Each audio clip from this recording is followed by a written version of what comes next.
You can find these there. So there's all kinds of free stuff at my website. So you tool around there. It doesn't cost anything, and I have no premium content. So listen, I've got to run, but I will, if I have anything to say about it, be back next week. And I will see you next Wednesday at 11 Eastern, 10 Central, 9 Mountain, and 8 Pacific, where we will look through the magical window of the tarot and see how life is going to be treating us in the near future or in the long haul. So until then, remember, who you are is the universe's gift to you. Who you become is your gift right back to the universe. Bye-bye now.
You're listening to A1R Psychic Radio, Earth's #1 psychic radio network, and watching Moonstruck TV, enlightening television. Welcome. Time for Eleanor Gray's Psychic Destiny with Eleanor Gray.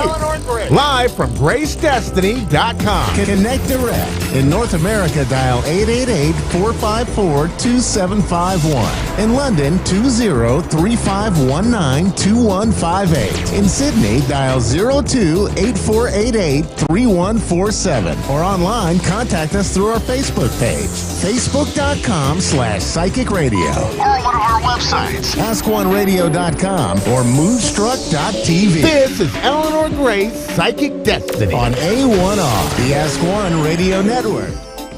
Hello there, hi everybody. Quick wave from me, Eleanor Grace, and I'm broadcasting to you from London in the United Kingdom. So I hope that you're doing well wherever you are in the world. And don't forget, we reach out to America and also Canada and Australia and the UK and Ireland too, and lots of bits in Europe because we've got lots of people who connect to the show. So I'm a natural psychic medium and I'm going to do some pre-readings tonight. It is tonight actually in the UK, it's 7 o'clock here. I know that it's at different times across the world, but we won't worry too much about that because you are joining in with us. So readings here, free readings through A1R Psychic Radio, and we will be connecting through to some callers and looking at their issues and trying to resolve those messages from spirit that may come through.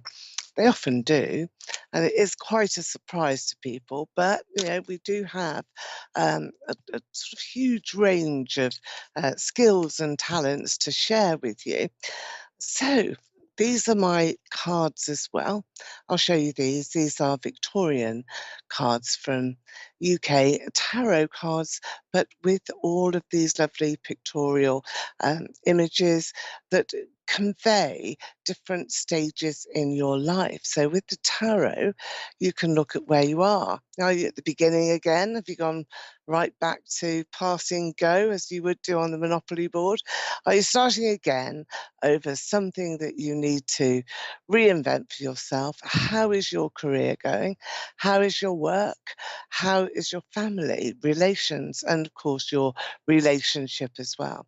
Now, all of those big, big questions that we have can be answered on an email reading with me personally, and you can pay in dollars on my website, which is gracedestiny.com. So we've got Beth in Lowell, Massachusetts, that is waiting online. Hello, Beth. How are you there Hi. today? Hi. Very good. How are you? Yes, I'm very well, thank you. Well enough now. So, Beth, let's have a look at you. I'm going to connect to you, Beth, by using my cards, which I've just displayed here. So I'm shuffling now, and I'd like you just to say stop, and then we can pick a few cards for you, connect through psychically, and see exactly what is happening in your life. So shuffling for you, just say stop when you feel quite ready. Okay. Yeah? Ready So now? I'm ready. Okay, brilliant. Let's see what is here. Well, you have some sort of divine intervention that's coming along in your life. I feel as though this is a big, big new start for you, and that you have many opportunities to really showcase yourself, your own personality, but also your own skills. I'm just cutting the cards through here. And here you've got this very first card for you. It's the Four of Wands here, and it's all about you actually being able to literally bang that big bass drum. It's like you're finding your voice, wanting to say a lot about yourself and also about your needs, where you're going to in life. I also feel here that you have had quite a lot of disappointment, and I think that this is connected a lot more to your past than you would like it to be. So this may not be something that you share with people or that you really say very much. Excuse me. However, I am getting here that there's been some sort of trials and tribulations, some difficulties in recent relationships that have made it feel very, very difficult for you to find that voice. And this is what's happening now. This big bass drum is banging away. That's you saying your bit. Frog in my throat here. So here we've got a lovely person, somebody who is going to be really taking care of you and wanting to show you just how much of a genuine person he is. Now he's crossing your path. So I want you now to look at today, Beth, and think back to your past and think about the disappointments that you've had, one particular character that has been really involved quite heavily in making those disappointments sort of land at your door. And then also look around you at this particular time and find a solution in those people that are presenting themselves to you right now. So I feel that there's some really nice people around you, good friends, good family, well-intentioned, and people that you want to spend time with. But there's this awful ghost in the past that seems to be haunting you, following you a bit. Does that make sense to you now, Beth? It does. Yeah. It does. Yeah, So do well, you? relationship-wise, absolutely. It's been a Well, disaster the last. this is about your relationships. This is about the past, letting go of the past, and then finding yourself now. That big voice, Uh-huh. banging it out, sort of Tarzan like on your chest and saying, I'm going to go forward. I'm going to do everything that I want to do. I also feel that Mhm. you're psychic yourself, that you have got strong intuition. You have a lot of very powerful dreams as well. You've got lots of dreamscape around you and like aurora colors in the sky. So it's that sense of the northern lights, the aurora, the greens, the blues, and the deep violets and pinks that I see everywhere here when I'm connecting to you. Mm. And I do feel that this is a journey that you're about to step out onto very delicately, most probably, and it's a marvelous opportunity for you to explore all of the different auras around you, your chakras, and really try to connect to spirit because you are being guided. There's a lady that's with you, and I feel with this lady that she is a person that um, I want to go for a G. I don't know if you know Glenda or Brenda. That's the name that I'm bringing forward. It's a big capital G. But this is somebody around you's passed over not long ago, though. So we're not talking about ancestors a long time ago that you can't really You're talking remember. about Or like within the last 10 years, maybe? yeah, yeah, much more recent than the sort of ancestors going back. She is sort of pushing you forward. If you felt as though you just sort of want to fall off the edge of your chair sometimes, or you've lost your balance a little bit, it isn't actually you that's doing that.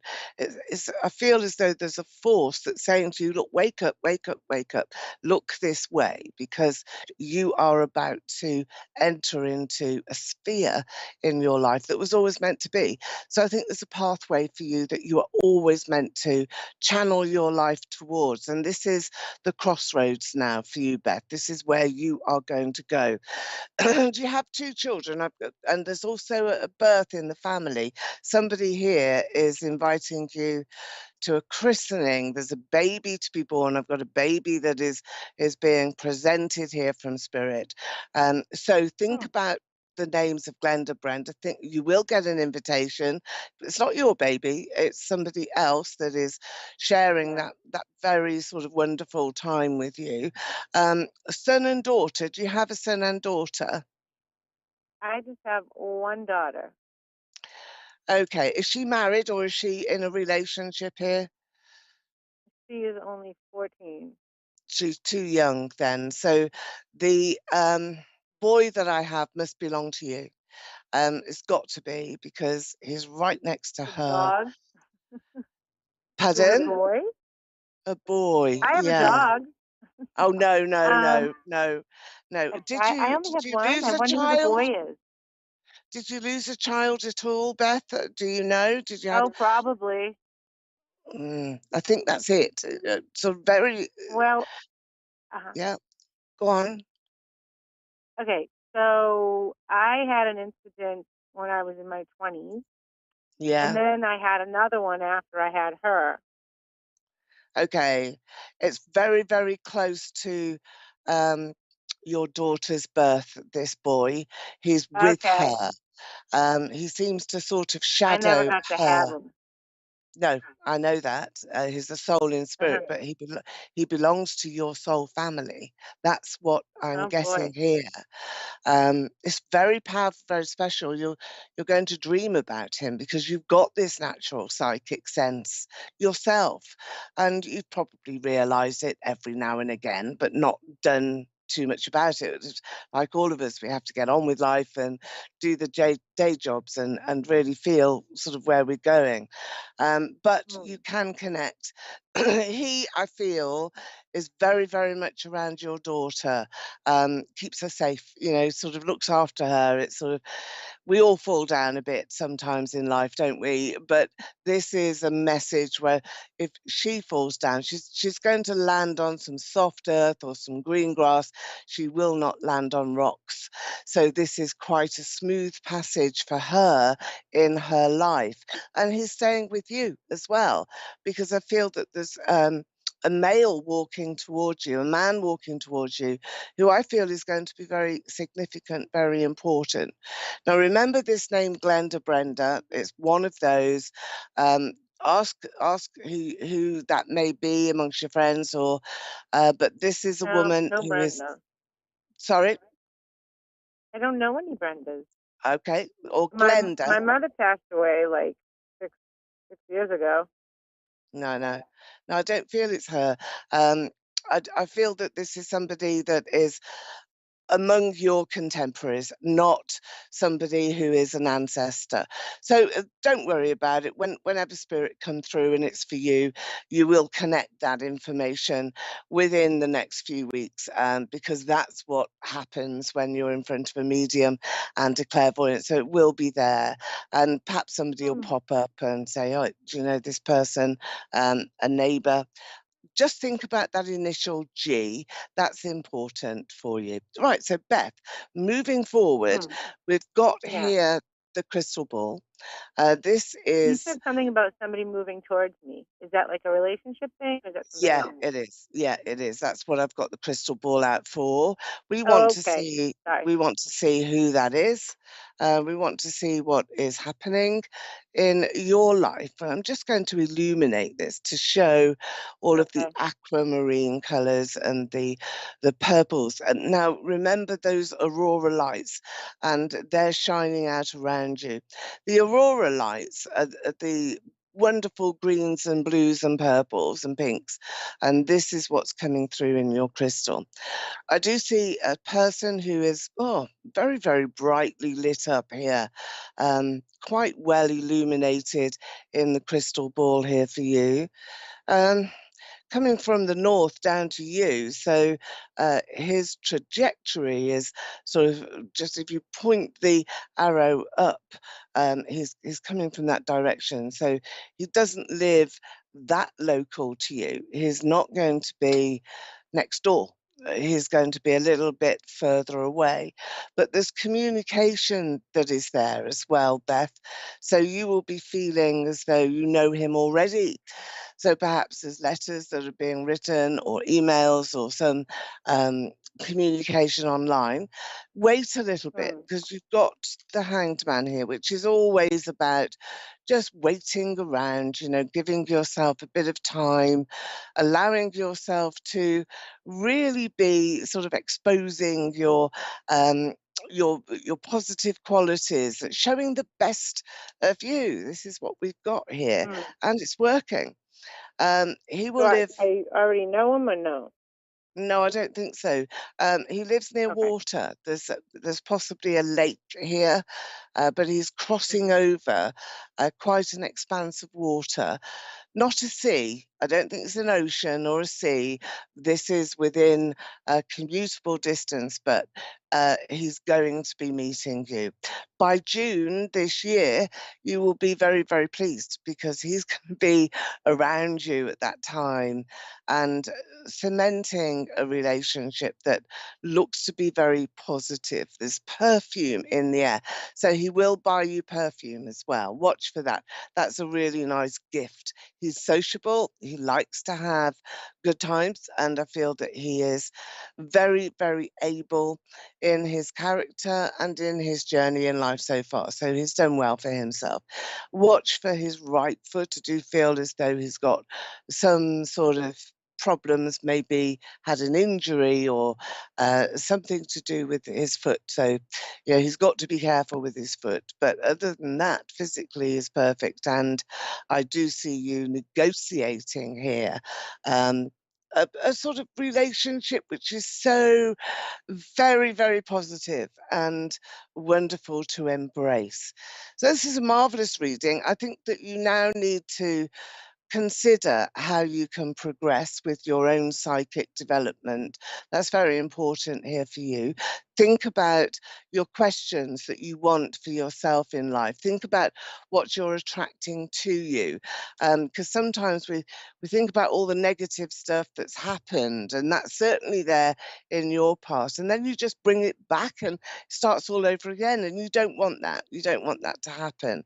So do be prepared to really look long and hard at what you're asking for from the universe, from your life, from where you are. Really key, important factors. But it has been wonderful to speak to you, Beth. A good year ahead. I just have I a don't quickie question go on quickly. about the Yeah. about my job or anything. So you might have already talked about that, but if you could just quickly maybe just tell me what that bar was. Yeah, you do seem to, you did have the Four of Wands. This is you finding your voice. It's about work. It was, in fact, your very first card. With that, it really is about self-confidence and portraying yourself in the best possible light. Sometimes that is impossible to happen because you're about to move on. But let's ask that question. Are you about to move on in your work? Well, things are going to happen quite quickly, whichever way it goes, because you've got here August, the month of August. I feel that everything going from now, April to August, the 2 A's, really go with a lot of speed. Maybe this is where those names are going to come in that you don't recognize at the moment as well, because they can be people that you meet, but Spirit are bringing in a lot of fortune. I think it's your lost son that is with you, that is helping you. So there's a lot here to think about. But yes, I certainly think that by August, you will have redefined your role at work, and I think very probably moved on. So very best of luck with that. You mean And thank moved you on? for Like, joining us. Well, moved on in your job, your role. Yeah. oh, so I'll have a different role in the same place. I think you probably could, yes. And this is where you're finding your voice here, Beth, and wanting to speak up. So I think you've got to ask. Don't wait to be given things. Just say, well, actually, I need to have this resolved. So that's your best way forward. Okay, well, thank you now, Beth, for joining us. And I think we're going straight away over to our next caller. Nita, hello there. How are you? I'm good. Hello. You sound very soft and very sort of delicate there. So I'll go softly with you, shall I? Let's have a look into your cards now, Nita. I want you to really, really concentrate onto yourself. Think about you. Don't think about me. Think about all of the aspects of your world, your life that you will now want to bring into view. So I'm shuffling for you. Say stop when you feel ready. Let's take a couple of cards. Yeah? Okay. Say stop when you're ready. Okay, stop. Lovely. Thank you. I'm just cutting them now, and let's see what you are drawing to you. Can you choose number 1, number 2, or number 3? One of those sections now, please, Nita. 2. Yeah, straight down the middle. That's what I like to see. I think you compromise quite a lot. This is you here. It's a Victorian image of who you may have been a couple of centuries ago. But this is all about you being very proud and being able to take your rightful place. So I think that you're nudging towards recognition and some opportunities that you perhaps haven't seen here. So let's have a look and see what these are. You've got the Ace as well. This is a little girl, the Ace of Pentacles. So 2 things are happening here. Do you have a little girl? Do you have a little daughter? I do not. Okay. Are you hoping for a little girl at all? Because she's here and I've got her all around you. So we must focus on that and find out who she is. Do you have any children, Lisa? I have 3 sons. I don't have a daughter. Okay. Um, we've got this little girl. So she's with you. I'm showing you her card here. She's lovely, lovely, lovely girl. She's going to enter your family. She will be there. And there's a lot of love around you as well. You've got the King of Cups here. So somebody is really presenting to you a great deal of opportunity and fortune as well. And I think that this is where you are going to be seeing an expansion in your life now. You've got the Magician. So two things that are going on here. Firstly, you've got more money coming to you. With the Ace of Pentacles, this is something that happens when you draw this card. It's a point in destiny. It's a new beginning for you, Nita, and it's a time that you can really appreciate your earned income, your assets, everything that's around you connecting to prosperity. The other implication here of the Ace of Pentacles is all about that child. This can be a lost child, it can be a soul to be born, but there's a girl here.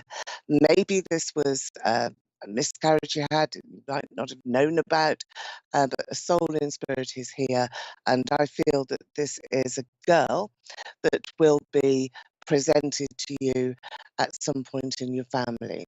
So don't be thinking that this has passed you by, because what's for you in life will never pass you by. Now, Nita, are you reaching a point where you want to make a move in your home? Do you want to change your home environment, or even move out and move into a new home? Is this something that's on your mind? Yeah, I would like to. I don't know how possible it is. Well, you're weighing things up here. This is all about temperance, and it is about movement in your life, but I think it's around your home. Money is a consideration. That's what is going to be fixed first of all, and that's about prosperity. I'm not talking about winning loads of money on lotteries and things like that. I'm talking here about you honing in your earned income and savings, your assets, your general prosperity. You're going to be making more of what you have and creating more wealth for yourself, which is really very powerful. It's a very positive situation. Two of Wands now. I mentioned that there's lots of love around you, and a sense here where lots of different factors are making you very happy. So I think there's a great deal of happiness in your life. And even though you're seeking further clarity and further um, confirmation here about the different factors that are going to create your happiness, this is your time now, Nita, to reflect on your boys, to reflect on life that has happened up to this point, and also to welcome this open door that's going to be in front of you. I do want to give you a key. I do want to give you this door. I feel as though you're moving on, that you're looking at possibilities as to how you can develop your life further now to an extent where everything is becoming a lot more positive for you. So think about making things happen rather than waiting for things to happen to you. Taking action is very much here a part of your journey. Now, I'm looking at the crystal ball. Is there a question that you want to ask me as I'm searching for your face here in the crystal ball, Nisa? Do you have a question that you want to ask? Well, lately I've been kind of going through a lot of like depression and everything. Wondering if this will subside, if things will be getting easier, because I've really been going through a hard time. Oh, well, I'm sorry to hear. Life can be very tough sometimes, and it's how you how you deal with it, isn't it? How you cope, that is often the solution, rather than feeling as though you're overwhelmed. Now, what I'm seeing here in the crystal is quite a few golden sections. It's like there's citrine in here, which is a golden ore that goes right the way through your crystal. Um, I think you've got to make things happen now. You've really got to start talking to yourself and saying, look, it's not so bad here. Even though you've had worse times, the times that are coming into your life are good. And these are times that you really do need to push ahead now and say to yourself, well, what is it that I really want to make me happy? Is it down to me? Is it down to my family? Is it down to a man, a person who can love me? I feel that you need love. I feel that you need a great deal of happiness. You need to feel as though you belong. And times are just not so stressful. And that is where this sort of period of time now is in fact coming to an end. So you are not going to be feeling too stressed or too worried. I think try and bring in some of those joyous things, simple things in life, things that you like to eat, things you like to see, what you like to watch. Try and build some happiness into that routine. Look at comedies, be with people who are positive and not dour and negative. And that, I think, is where your starting point is. But I do feel that, looking here in your cards, you have actually got a partnership that works, that brings you happiness and joy here in your heart, in your soul. Nita, thank you very much for joining me here on A1R Psychic Radio. I'm Eleanor Grace, and you can email for, I think it's $25. You can get a full email reading from me. Go to my website, and that is gracedestiny.com, and that will be with you within 2 or 3 days. Now, you can ask your questions and you will get full pictures of your reading in your response. I suggest you do that just to follow up, but I'm going to be here with you anyway next week at the same time. So bye from me, Eleanor Grace, and best of luck to you, Nita. Bye-bye for now.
Listening to A1R Psychic Radio, Earth's #1 psychic radio network, and watching Moonstruck TV, enlightening television.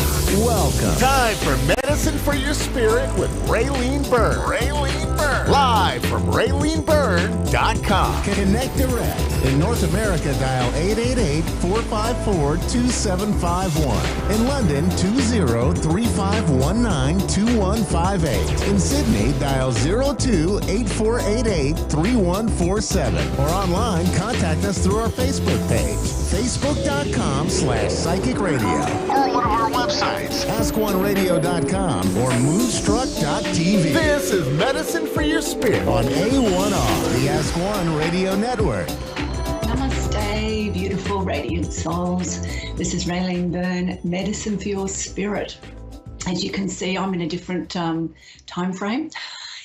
from the Northern Hemisphere. And we have just experienced down here in Australia the eclipse, the very big eclipse that was happening over in Western Australia, where we had the full eclipse happening there. So it's been a really interesting week. There's been a lot of energetic uploads, pushing, pulling. There's so much weirdness. Let's just put it that way. The word I can use is weirdness. And I know yesterday here in Australia on the eclipse day, the 20th of April, I was absolutely wiped out. Every part of my body was aching and I was so tired, and I knew it was this big influx of energy that's around. And also now we're going into a beautiful retrograde, so it's all happening. So what I want to talk to you all before I take a call is, at the end of last year, I had 4 words come to me that would govern 2023. And this is a regular occurrence. I normally get a projection of what the year ahead would be like around about November. And I normally get 1 or 2 words that come. But this time it was 4 words. And it's really playing out beautifully this year. And the 4 words are pause, reflect, connect, and then take action. So while we're going through all this energetic push-pull, this energetic turbulence that's happening with this big transformation that all of us are going through, and the planet and the cosmos, it's really important to have these moments where you can just pause, take a few breaths, reflect.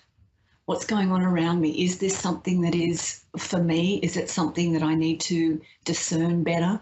Is it something that is a pattern that's reoccurring? And then the connecting into your own knowing, into your own heart. Is this right for me? Is there a different outcome I can move towards? Is there a different perspective I can see this from? Is there something that I need for me in this moment that's going to help me stay connected and grounded and strong in myself? And then we take action. So pause, reflect, connect, and then act. This is really important. And while we've got this big energetic whirlpool going on at the moment with the equinox and the retrogrades and the new moon and it's all happening, full moons coming up, let's just exercise those moments where we breathe back into ourselves.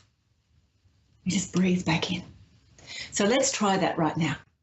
Let's just close our eyes, place our hand on our heart and take a breath in, a slow, deep breath in. And as you're breathing in, you're saying to yourself, today I stand in my own light. And breathe out. Take another breath in. Today I breathe and I stand in my own light. Breathe out. And one more. Breathing in. I stand in my own light. And breathe out. Doing that at random times through the day is a really powerful way of grounding, making yourself present to yourself, and remembering the importance, the greatness, the power, the light that you are. Because everything you need to know you already have within. That is the medicine of your spirit. You already know. And when we pause, we connect in. So I believe there is a caller from Nova Scotia. I am here. Would you like to give me your question or your concern or what it is, how I can help you, guide you, support you, and serve you? Oh, hi. Sheila. Hi. Could you please tell me if my father left me anything in a will? And is there interference about you having access to it? I believe so. Okay. So who or what do you believe is the interference? I believe my mom is upset with me because I didn't want her to euthanize my dad because he didn't fit the criteria for people with end of life. Mm-hmm. I really tried to stop it, and my mom was angry. Okay. So the first thing I want to ask you before I give you some, well, this is guidance, I suppose, is can you forgive your mum? Can you forgive the difficult situation that you've been through with her? I did forgive her. Okay. So I think the feeling I'm getting around this is the estate, your dad's estate, his belongings, whatever it is, hasn't been really addressed because your mum still hasn't, I shouldn't say not accepted, she's still grieving, and she's still, the feeling I'm getting with her is she hasn't quite brought herself to the place of getting on with life. Do you understand that? My mom? Yeah. Is still grieving. Well, like she has a new boyfriend and everything. It seems like she's getting along with life. Is it, well, which one? Is it you that's getting stuck? Yeah, I believe it's me. Yeah, like all I'm right. really having a time with it. So were you relying on something in the will? No, it's just like I took an energy class with a lady as well, and she told me that, when we were driving home from the energy class, she told me that a relative was appearing and saying that she left me property and that this relative really wanted me to have the property, but I wasn't being told about it. So okay. for my mom. So look, it's really hard to say what other people are telling you, whether it's true or not. I don't go down that prophetic stuff. I'm more about helping people support themselves. So for you right now, it's about coming to terms with the fact that if there is something in the will, if there is something that has been left to you, then my belief and what I really understand happens in life is it comes when we're ready. If our energy is in lack or confusion or unforgiveness or need or scarcity or whatever, we don't actually attract to us the thing that's there for us. We have to start living with gratitude and really owning ourselves. And when our vibration and our self is very strong, then whatever is meant to be ours will come to us. So whether there is something there or not, I can't say. But what I can say for you is lots of beautiful things are available for you in life when you stand in your own light, when you actually have gratitude and appreciation for everything you already have, because that opens the doors to the things that are meant to arrive in your life. And sometimes these issues and these problems and these struggles are for us to choose the path of peace for ourselves. And when we choose that, then the things come in. That's the best answer I can give you right now, because I don't go into prophetic stuff. I don't like doing that because it's a disempowerment process for a lot of people. They get stuck in the expectation. So I hope that's helpful. I wish you all the best.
You're listening to A1R Psychic Radio, Earth's #1 psychic radio network, and watching Moonstruck TV, Enlightening Television.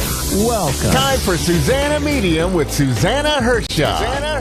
Live from SusannaMedium.com. Connect direct. In North America, dial 888-454-2751. In London, 20-3519-2158. In Sydney, dial 02-8488-3147. Or online, contact us through our Facebook page, facebook.com/psychic radio. Or one of our websites, askoneradio.com or moonstruck.tv. This is Susanna Medium on A1R, the Ask One Radio Network.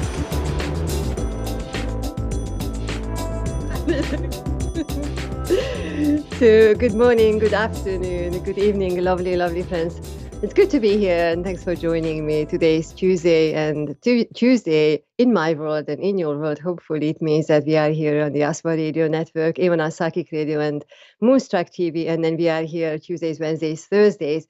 But then let's just take one day at a time. So it's Tuesday, and I'm your show host for this short segment, Susanna Medium, and this is our show, Susanna Medium. So I'm just bringing you everything in one go. I'm just saying, telling you everything. And so it's good to be here.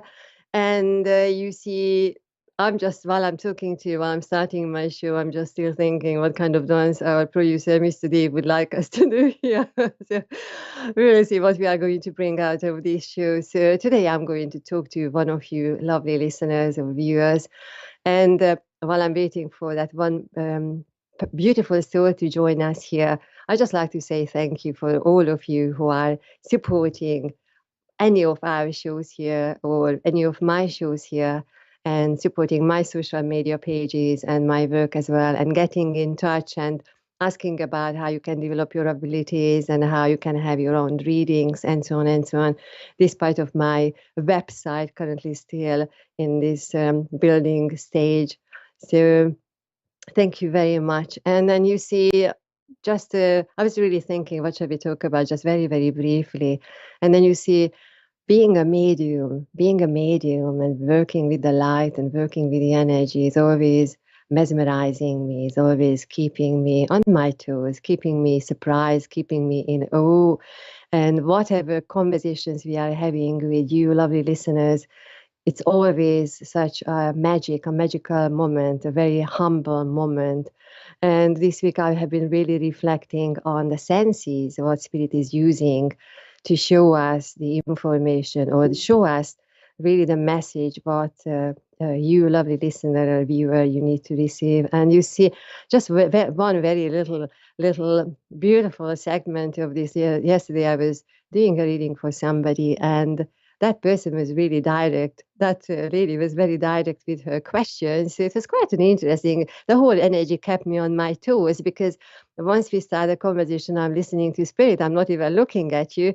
My head and my eyes are going sideways, and I'm not even looking at you because I'm feeling the energy. I'm listening to their conversations.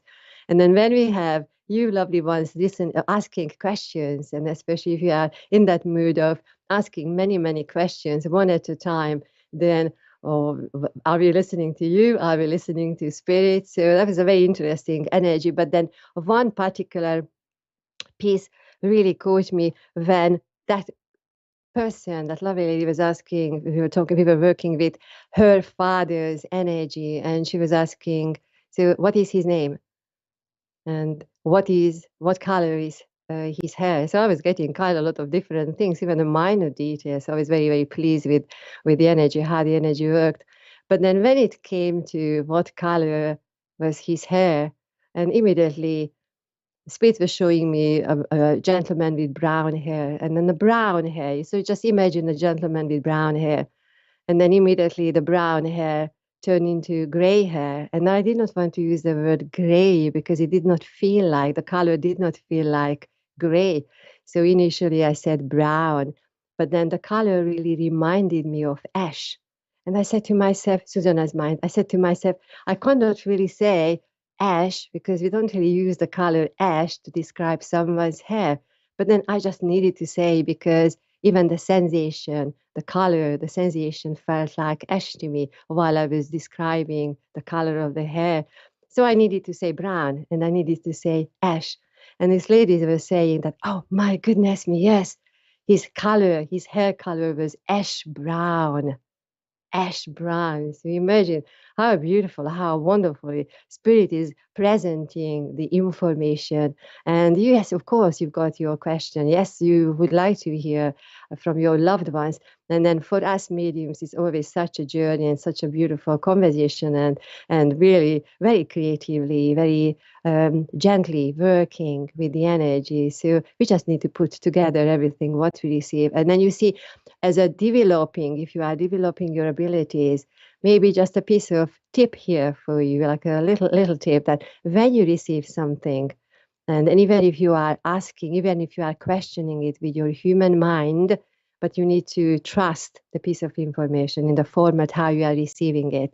And then you see, I am saying what I am feeling or what I'm receiving when I'm in the middle of the conversation or reading, because we learned how Spirit is working with us. So we just need to say, so we got the brown hair, which quite immediately, quite quickly turned into gray, but it wasn't gray, it wasn't silver, it wasn't white, it wasn't a mixture of black and white, it wasn't a poppy color, wasn't any other thing than ash. So we needed to say that. So you trust the information what you receive. So here we go, my lovely friends. I'm going to go for my caller, and then God, we've got Stacy in Athens, Ohio, is ready. So Stacy, can you hear me, please? I can. Oh, wonderful, wonderful. So thanks for waiting. So how can I help you today? Well, I'd like to know what you see for my future. Maybe what you see relationship-wise. Okay. So we are talking about future and we are talking about what we have relationship. So what Spirit is showing me immediately that you need to separate the two conversations. Because when we are talking about your future, so I'm not saying that one particular person who is around you, because I feel that we are talking about somebody around you. But I feel that Spirit is separating the two fields. So whether we are going forward with or without this person, but Spirit would like to separate the two areas, So do you understand that, please? Okay. What do you see for my future? What do you see happening? Okay. So time-wise, if I take it that time-wise, because they are not talking, Spirit is not talking about the actual relationship, but then talking about if you move forward 3 and 5 weeks, you really want to go forward, but at the same time as if we are meeting walls, as if we are being blocked, and then if we are feeling a little bit impatient. And then your energy, if you feel that I'm going forward, but I am being pulled back a little bit, what Spirit says that take those couple of steps forward, but then don't be disappointed when you are slowed down a little bit, because the energy, this is how it's going to build itself up. It's really how you are finding your individual way. It really feels like as if we want to stand out of the crowd and we really want to go on our way. And what Spirit says that while you are on your, you are busy with what is in front of you, that don't forget what you have as a main aim in front of you.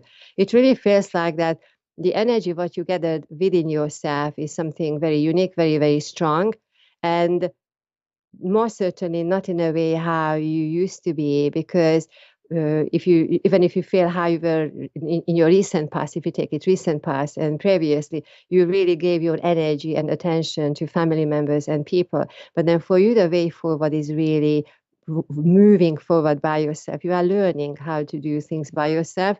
You are learning how to finding your ways. And then it's what I feel is, and doesn't feel like a straight line, but it's more of a meandering. You are another one with this meandering storyline, a very creative flow. What Space is also talking about that you need to look after yourself. It's more of the sleep, and then a physical recuperation, having your energy. And then if you understand, because while I'm working with your energy, they are showing me paint brushes and painting. So whether we are objectively painting or we are interested in the arts, but then what Spirit says, that actually you can take it in a way metaphorically, that what you are stepping into is a clear canvas. Try to leave what did not work behind you, because situations and conversations, energies will remind you of your past, what we are leaving behind, even recent past. And then it's important that you are able to separate what belongs to the past and what you are not bringing forward for you. Now, Spirit is talking about 8 and 12 months ahead. And then in that says that you will you will work through your own challenges because you have taken on bigger responsibilities and bigger challenges.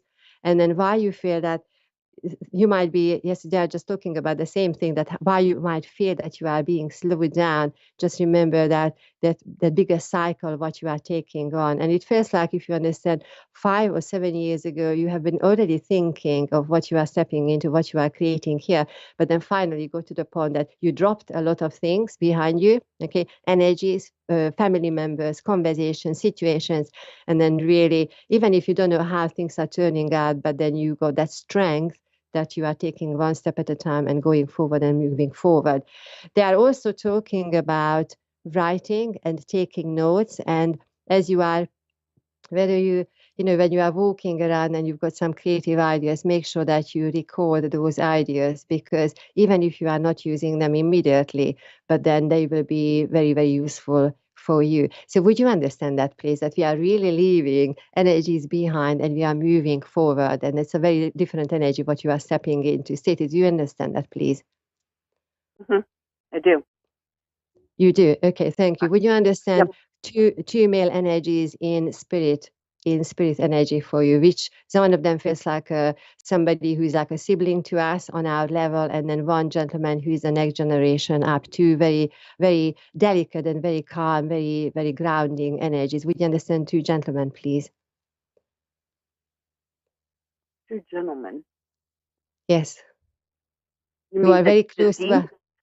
Very close to us, and very, very, their energies are very subtle, very calm. Not much talking is happening, but more they are around you to hold a space for you. Because it's not, so I'm not saying that physically we haven't been too well or all together, but then they are standing on each side, even physically holding the space for you, and then also holding the energy of protection.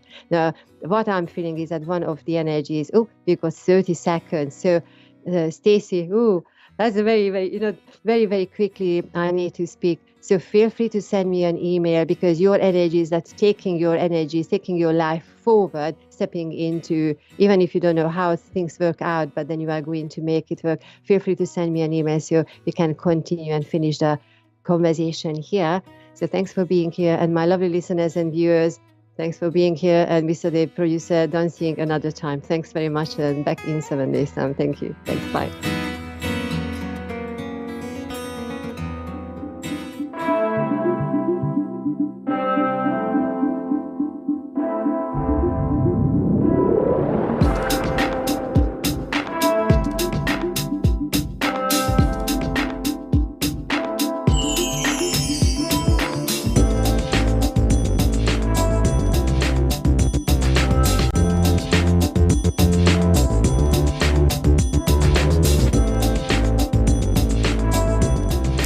Listening to A1R Psychic Radio, Earth's #1 psychic radio network, and watching Moonstruck TV, enlightening television. Welcome. Time for Understanding Spirit with Mary Shapano. Live from MaryVCircles.com. Connect direct. In North America, dial 888-454-2751. In London, 20-3519-2158. In Sydney, dial 02-8488-3147. Or online, contact us through our Facebook page, facebook.com/psychic radio. Or one of our websites, ask1radio.com or moonstruck.tv. This is Understanding Spirit on A1R, the Ask One Radio Network. Hello, everybody, and welcome to Understanding Spirit. My name is Mary, and today we're going to work through understanding the energy in our body, how we feel and connecting it with when we have the voice in our head and learning to separate it from the voice from spirit. Last week, we worked on our third eye and how to focus on staying within a meditation. And today, we're going to concentrate on just separating and understanding what is the voice that is your voice and what is the voice from spirit. So this is a good way to help you along with your intuition. So let's get started and we'll learn how to understand spirit better. Okay, so this exercise does not require for you to go into a meditation at all. What I'm going to do is I'm going to give you some words. Some will be positive feelings about yourself, and others will feel like they're not positive, and in fact, they're actually negative words.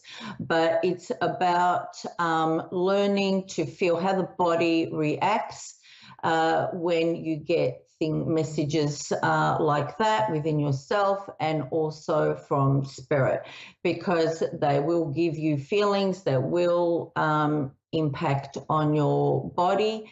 And spirit will use all means that they can to get a message across, whether it's something for yourself or if you're learning to connect with your intuition and learning to connect with spirit.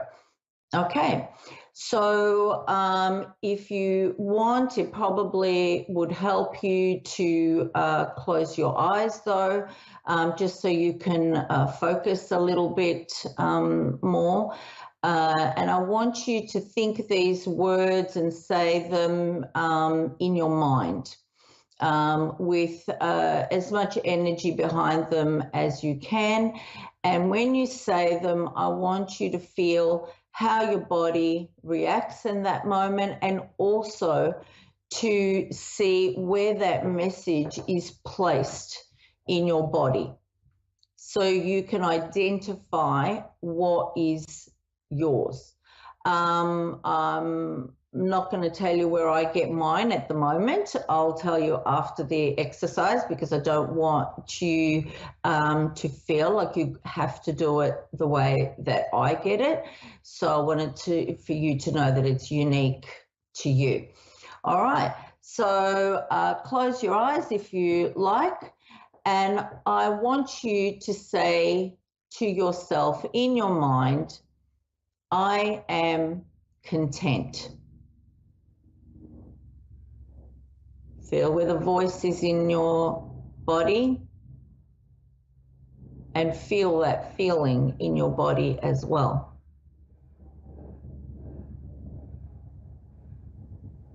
Notice where it's coming from. You have a voice that's inside your head when you speak to yourself. So this is an exercise just to identify it.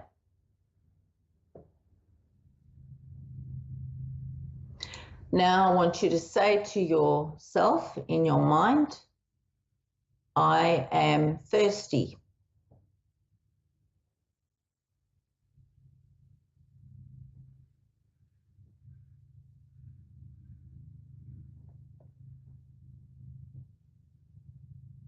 Now I will go into something that's a little bit more negative. And I want you to say, I am horrible. If you need to say it more than once to identify it, that's okay. Feel the emotion behind that word and identify where it's coming to you.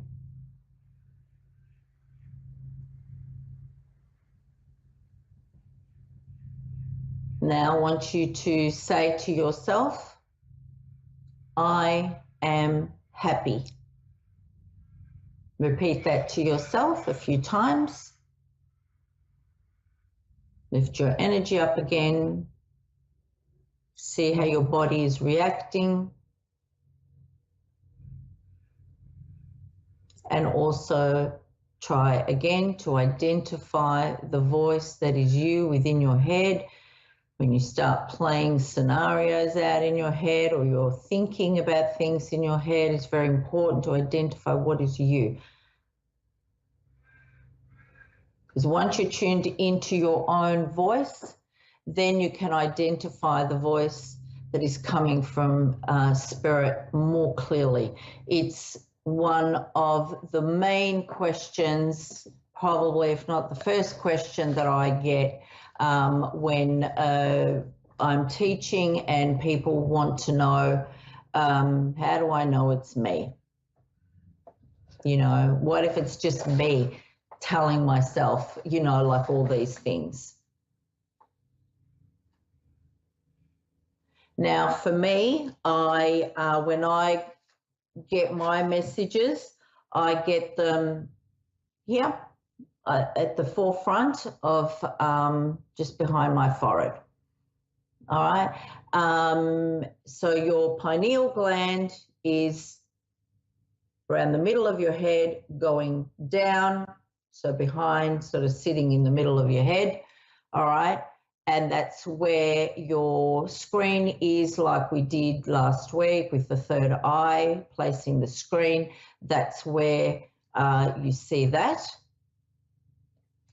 And when it's my own thoughts, my own images that I give to myself when I'm playing out some kind of scenario, if it's something that I'm dreading, and I'm thinking, oh, this is going to go really bad. I'm not looking forward to going to this dinner or this party or this meeting or whatever.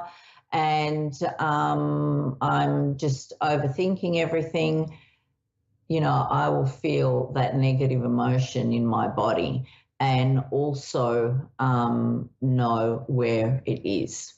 Okay. So, I hope that that's helped you to identify your own voice so that when we work with our own clairaudience and we practice that, you will be able to also know that then when you're hearing spirit, that it's not coming from here, if it's like me, or, you know, that you'll know that it's coming from somewhere else. All right. And it can come from a variety of places. Oddly enough, because I've been teaching for a while now, and some people will feel it at the back of their head, you know, and some people just can't get it past, you know, their heart area. So whatever it works out to be, for you, just, know to trust it. And this is an exercise that you can keep practicing. If you haven't been able to identify it in these few words, keep practicing it. Make a list of positive words, make a list of words that impact on you in a more negative way.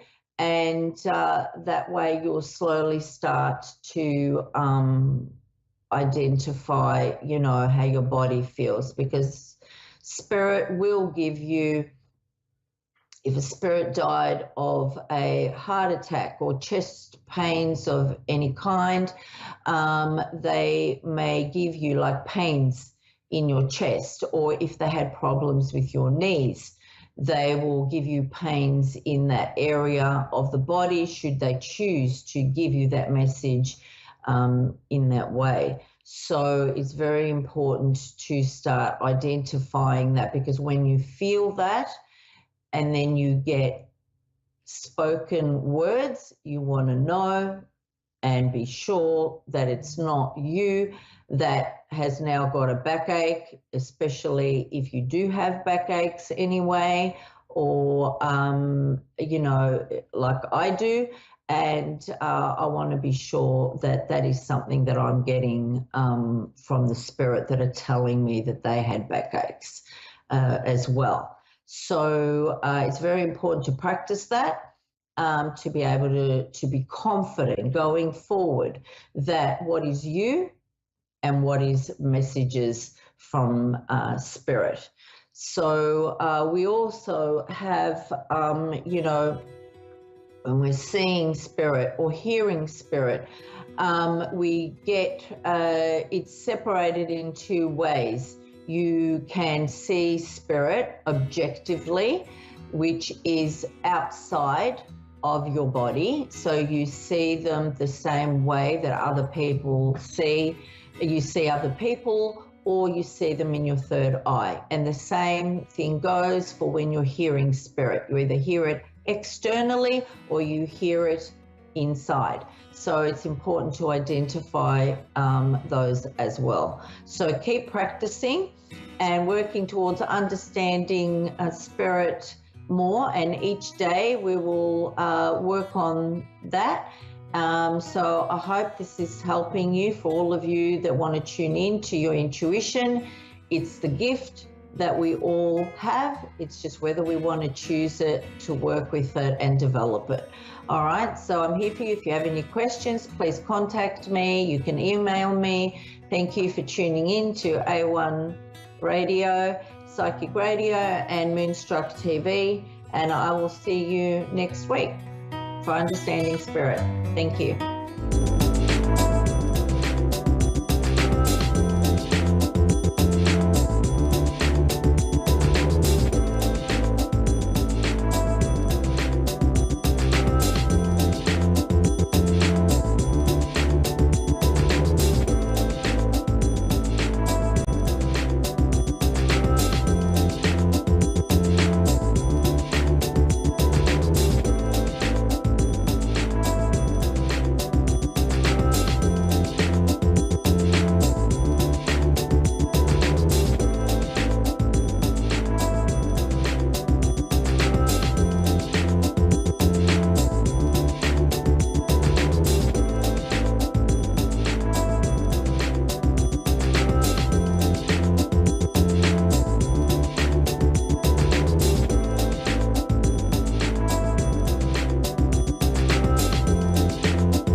You're listening to A1R Psychic Radio, Earth's #1 psychic radio network, and watching Moonstruck TV, Enlightening Television. Welcome. Time for Energy, Healing, and Spirit Talk with Tammy Petricelli. Live from TammyPetricelli.com. Connect direct. In North America, dial 888-454-2751. In London, 20-3519-2158. In Sydney, dial 02-8488-3147. Or online, contact us through our Facebook page, facebook.com/psychic radio. Or one of our websites, askoneradio.com or moonstruck.tv. This is Energy, Healing, and Spirit Talk on A1R, the Ask One Radio Network.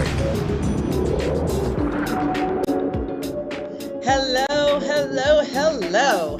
It's me, Tammy Petrocelli from Energy Healing and Spirit Talk and TammyPetrocelli.com. How are you today? I hope you are happy. If you aren't happy, then do something that makes you happy. So I wanted to announce, I haven't told many people, but I am working on my second book, and I would like you to be a part of my second book, okay? The new book.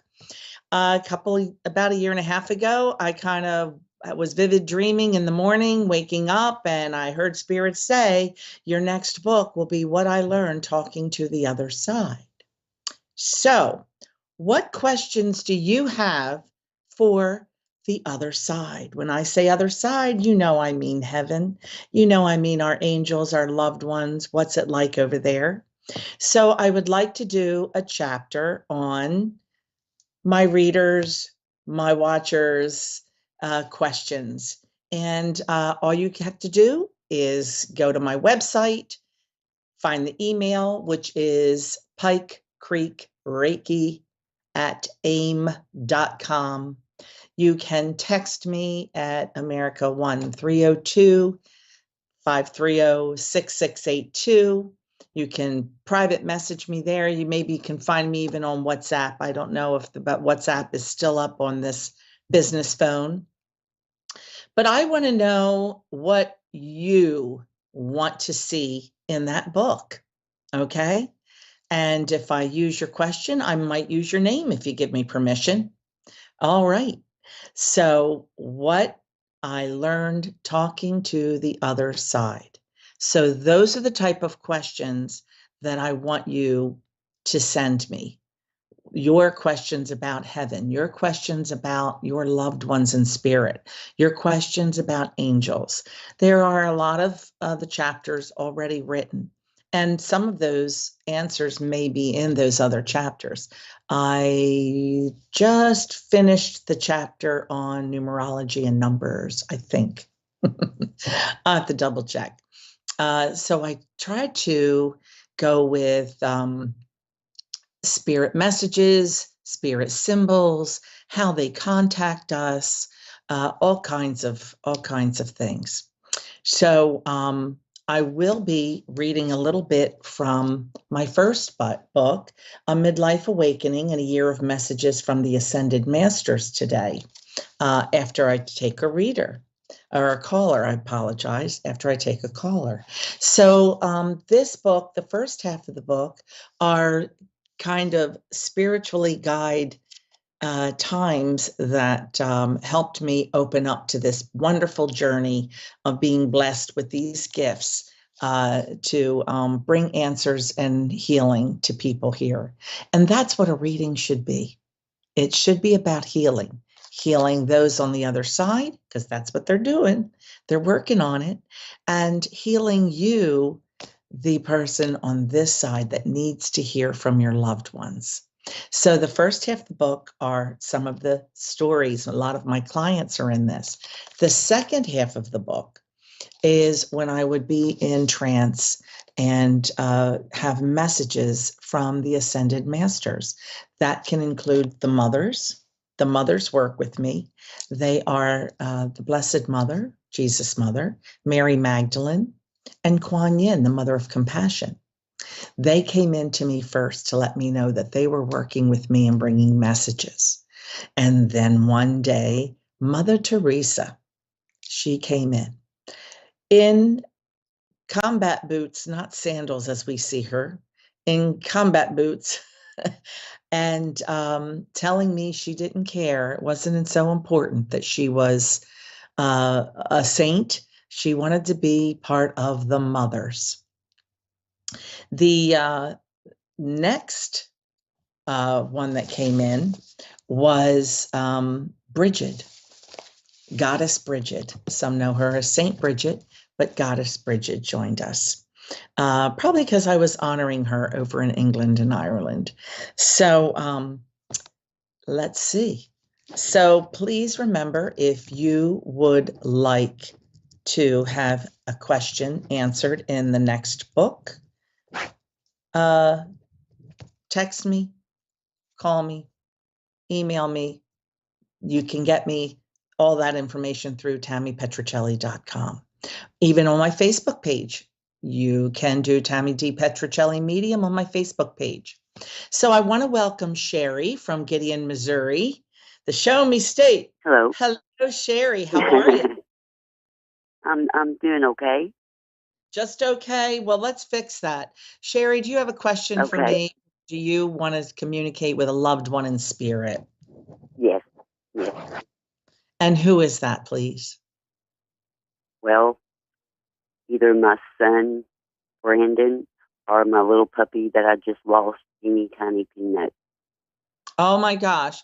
Brandon, now I know that he is not a little boy, correct?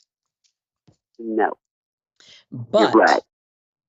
but he is showing me as a little boy, and he's got the puppy with him as a puppy. So they have gone back to younger age, what they want to show me on the other side. And that puppy is just all over his face. So Brandon has passed prior to the puppy, correct? Yes. Yes. And the dog recently passed. Yes. Was it's like in the last month and a half. Okay. And is he a short-haired small dog, like a beagle or a Jack Russell? Yes. Yes. Okay. Is he a mixed breed dog? Because I keep seeing yes. I can't identify the breed, but I see it as short hair. He's got really big ears. Perfect, that a beagle or a Jack Russell would have, that kind of spotted thing. He wants you to know that Brandon came for him and they are playing together like children again. Also, would you understand the puppy having hip issue? Hip No. or back? Okay. He shows me. I don't think either one. Okay, that's okay. He just, unless there was another dog also coming through. I'm feeling this hip or lower back, some type of discomfort there. So I want to try to connect with Brandon for you because he's having too much fun. Also, is Dad on the other side for you, or does Brandon have a grandfather on the other side? Yes, he does. He has my dad. Perfect, because I had written Dad first, and because Dad is there with Brandon, so they want you to know that they are together. Everybody is happy. He said, your dad said, we're all healthy now. We're all healthy. Brandon is standing back for me. Would you understand Brandon having some responsibility for his passing, and that does not mean intentional?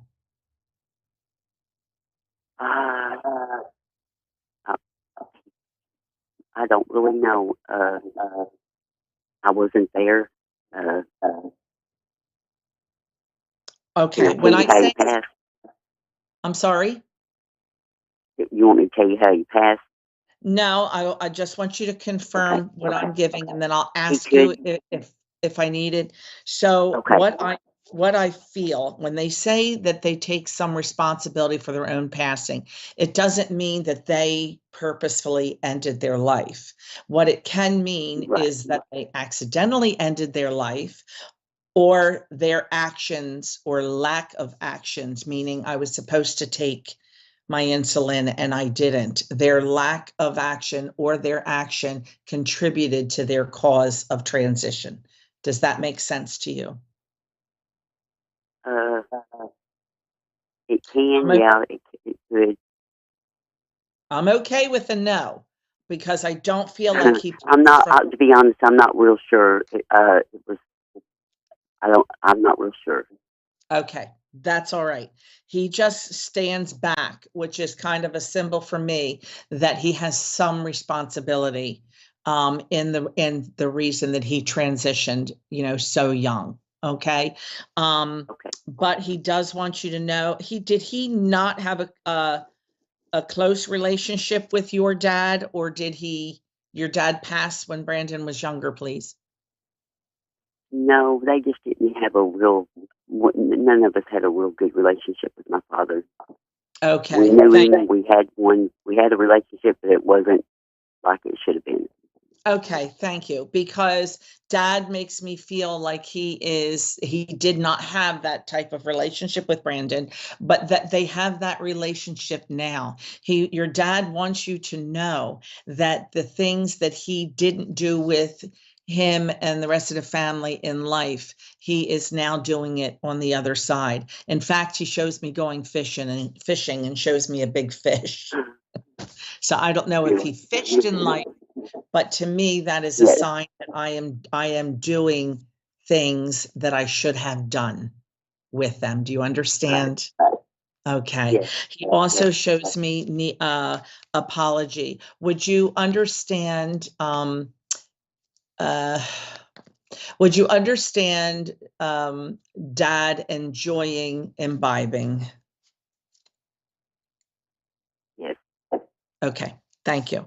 I try to be discreet, but they want to make themselves known because he comes in and he wants to give an apology. He says he not only owes you an apology, your children an apology. Are you one of 4 or 5 children, please? There's 3 of us. Well, no, with my stepbrother. Yeah, there's 5. Okay, thank you. Because Dad tells me I owe apologies to all my children and to their mother or mothers. And he says, I really am working on this all on the other side. And all I want for you is to be happy and to be secure in knowing that your son and your puppy are both in loving hands, that they are being well cared for and they are getting to know your dad like they shouldn't have. So I want to thank you very much, Sherry, and I hope that this gives you some comfort. And I want to real quick try to find a short reading to give to everyone today. And here we go. All right. By your very existence, you are evidence of perfect love. The mothers say it was nothing to do with how you were conceived, where you were conceived, why you were conceived. Just the fact that you were born again is a gift of innocence and pure love. You must remember that. You must believe that.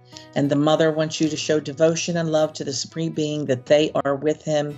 Do not allow yourself to be convinced by others that your life has less value. So I want to thank you. That is for you, Sherry, that reading. I want to thank everyone for joining me. Don't forget, let me have your questions, and I'll see you right back here next week. Energy Healing and Spirit Talk, Moonstruck.tv and A1R Psychic Radio.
You're listening to A1R Psychic Radio, Earth's #1 psychic radio network, and watching Moonstruck TV, enlightening television. Welcome. Time for Vancouver Island Media with Terry Lynn Boyle. Terry Lynn Boyle. Live from terrylynnboyle.ca. Connect direct. In North America, dial 888-454-2751. In London, 20-3519-2158. In Sydney, dial 02-8488-3147. Or online, contact us through our Facebook page, facebook.com/psychic radio. Or one of our websites, AskOneRadio.com or Moonstruck.tv. This is Vancouver Island Media on A1R, the Ask One Radio Network. Hello, how are you today on this lovely Tuesday morning? I'm Terry Lynn Boyle coming to you from Vancouver Island, Canada. And this lovely creature next to me is Nicole Natras. Nicole is an expert in self-care and how to get there. She's an expert in journaling. She's a dramaturge. She's a playwright. She's an actress. She's done a couple of one-woman shows. What was the Mamahood one? Mamahood Bursting into Light. Yes, Mamahood Bursting into Light. And then her most recent one is Suddenly 50. Yes. Because you're suddenly 50. Suddenly 50. Yes. So today, unfortunately, I'm not going to be doing any readings. I am under the weather and have been for like 2 or 3 weeks now. It's ridiculous. And it's not COVID. So, or else she wouldn't be here. So, Nicole, you have a book that is out, and this is Nicole's. Yes. This is called Just the Two of Us by Nicole Natras. Mm-hmm. So tell us about this book, Nicole. Sure. I just want to say, first of all, thank you for having me on your show. I have the privilege of knowing Terry Lynn Boyle. I wrote an article in medium.com about this amazing woman here because she is truly a gift, and it's an honor to be here. And I just want to take a moment to welcome everyone and to thank you all for joining us today. You know, life on Zoom and on online is an interesting life, and I know it takes what it takes to get here. So I just want to acknowledge that and thank you all for doing whatever it takes to join us today.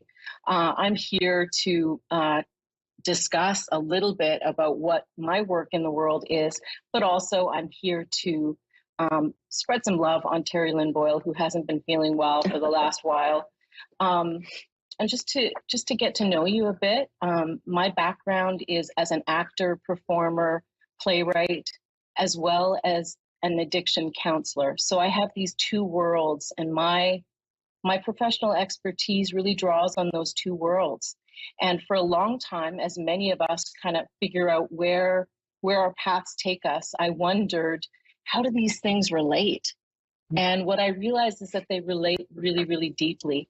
Part of my gift in the world is sensitivity and creativity. And so as I go into my 50s, I'm feeling a sense of mastery. And part of that mastery is to write and share my work in a book called Just the Two of Us, A Soft Place for Tender Hearts to Land. And really, this book is about how we use journaling and creativity to heal ourselves, to become more aware, to uplift others as well.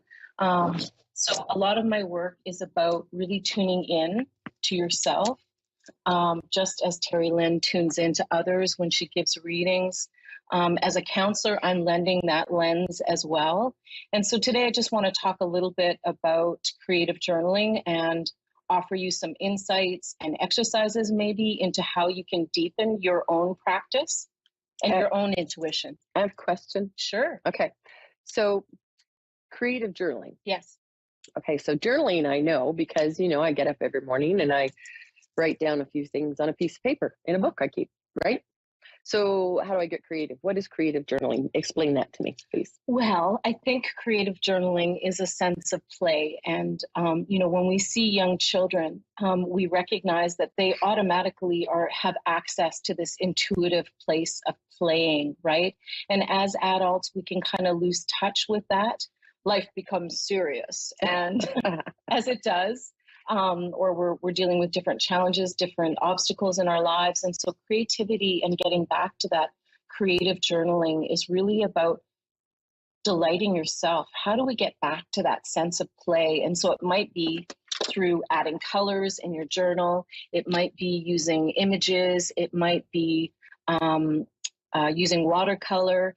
It's basically the idea that the journal is that soft place to land. It's that container. So anything goes on the page. I'm really about not having any rules or right or wrong on the page. So I always say, guess what? There are no journal police. So there's nobody coming by, there's nobody coming by to check your work and to really get away from this idea of what we learn in school, which might be we all have to write in the lines kind of thing. So it's really tuning into yourself. And one of the things that I'm really curious about right now is creative alchemy. Oh, that's an interesting thought. So, see, I knew what creative journaling was because I took her course. And she really helped to open me up as far as journaling went, because I was raised in a time where we all had to be perfect, right? So I have a different way of journaling now. I use crayons. I have my own box of Crayolas that my grandchildren are not allowed to touch. So I use my Crayolas. I have markers. I have stickers. I have 100 journals in the store, but I go to the dollar store to get a cheap journal so I can do whatever I want. And it's big. It kind of looks like this. It does. Yeah. Except mine has crayons. Yeah. Yours has crayons on it. I have crayons all over it. Yes.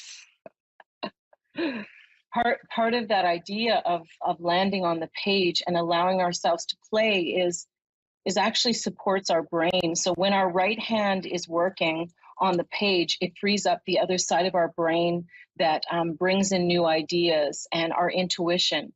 And so a lot of people maybe don't know that journaling has now got a lot of scientific research and data that shows what happens to our brains when we take the time to write down on the page, whether it's doodling, right? It's not about what we're actually writing. It's about the act of doing it. And a lot of the studies show that when we engage doodling or drawing or writing down on the page, it's like a massage for your brain.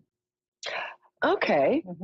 So, okay, I have a question for you, because I want to get to this creative alchemy too, right? Yes. But, and this might be a segue into it, right? We're good at that stuff. We do improv, eh? So, I have, let me grab it. It's right back here.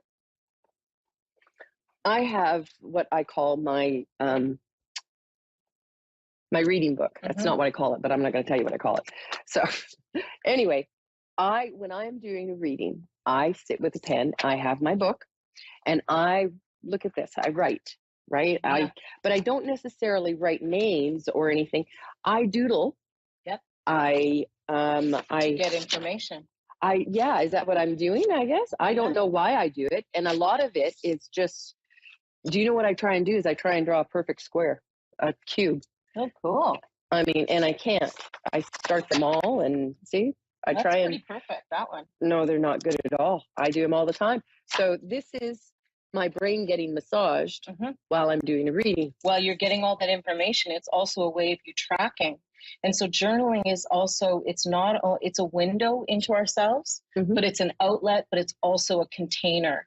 So part of that creative alchemy is, if I'm creating a container, what we know about creative alchemy is that it's a transformational experience. It's substances coming together to create another substance.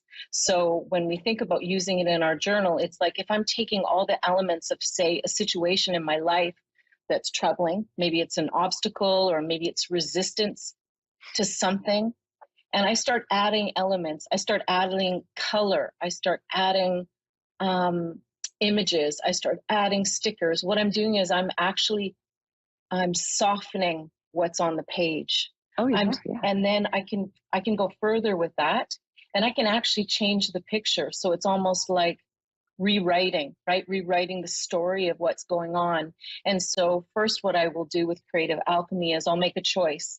Let's say I'm procrastinating on something. I know nobody here procrastinates on anything. Never. But I actually had this experience where I recognized that I was procrastinating for a significant amount of time, which got my attention. And so I made a choice. That's step one in creative alchemy. I made a choice. I'm going to write this down. I'm going to face this, even if I feel fear.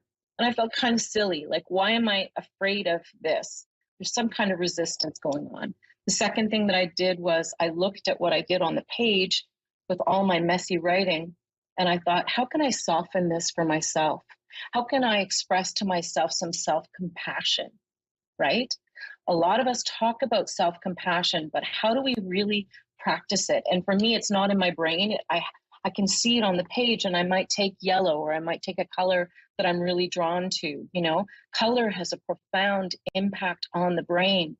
So I might take a color and I might just trace around it. I might circle things that are important to me on the page, like, that really hit me. I'm upset about that.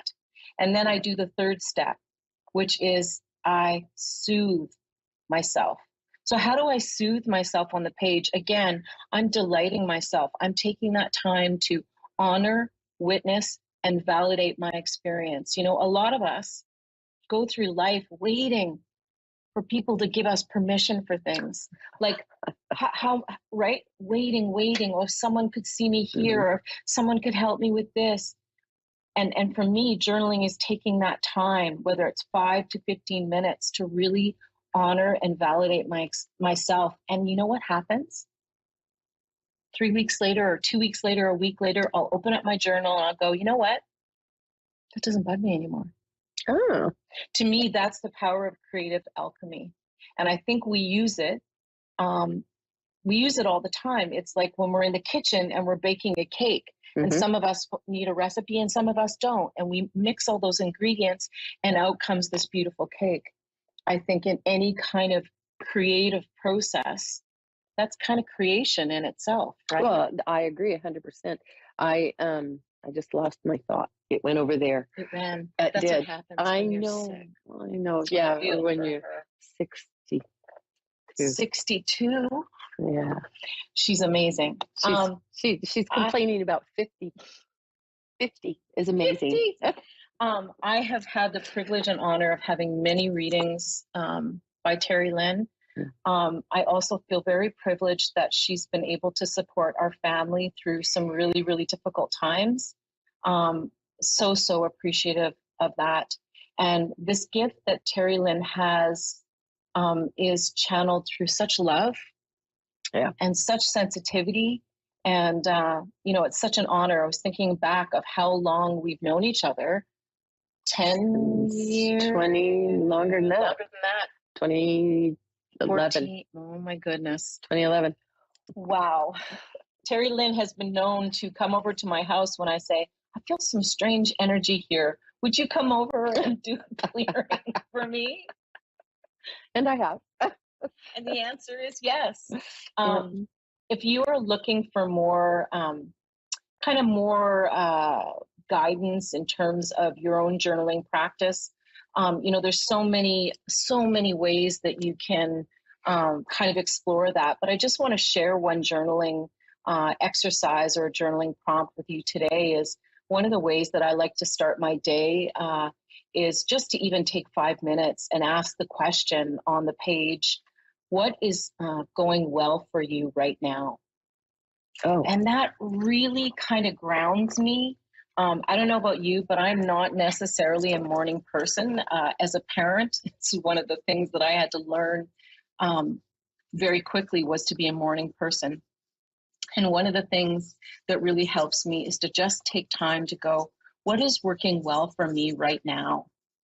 It kind of lands me in gratitude. It lands me in appreciation, but it also puts me in the focus of being in the present, in the now, right?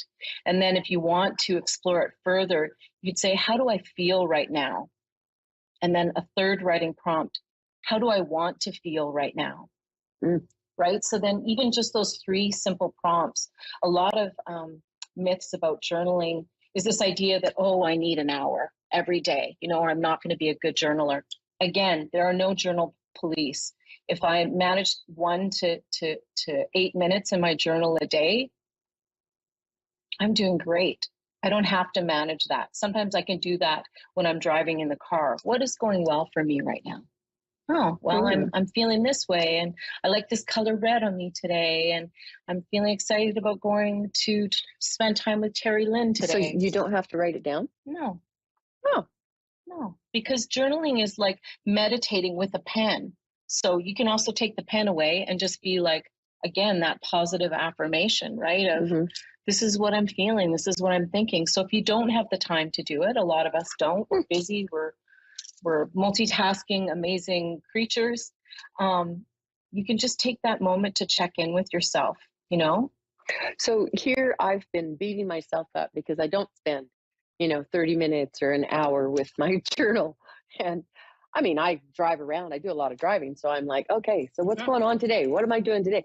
So I've been journaling all this time and I didn't even realize. Well, that might be a little bit of a stretch there, Terry. That's my story. But it is about, again, taking that time. That's part of that self-care that we can do, right? And that is connected to our spiritual self-care. Right? Emotional, mental, spiritual self-care.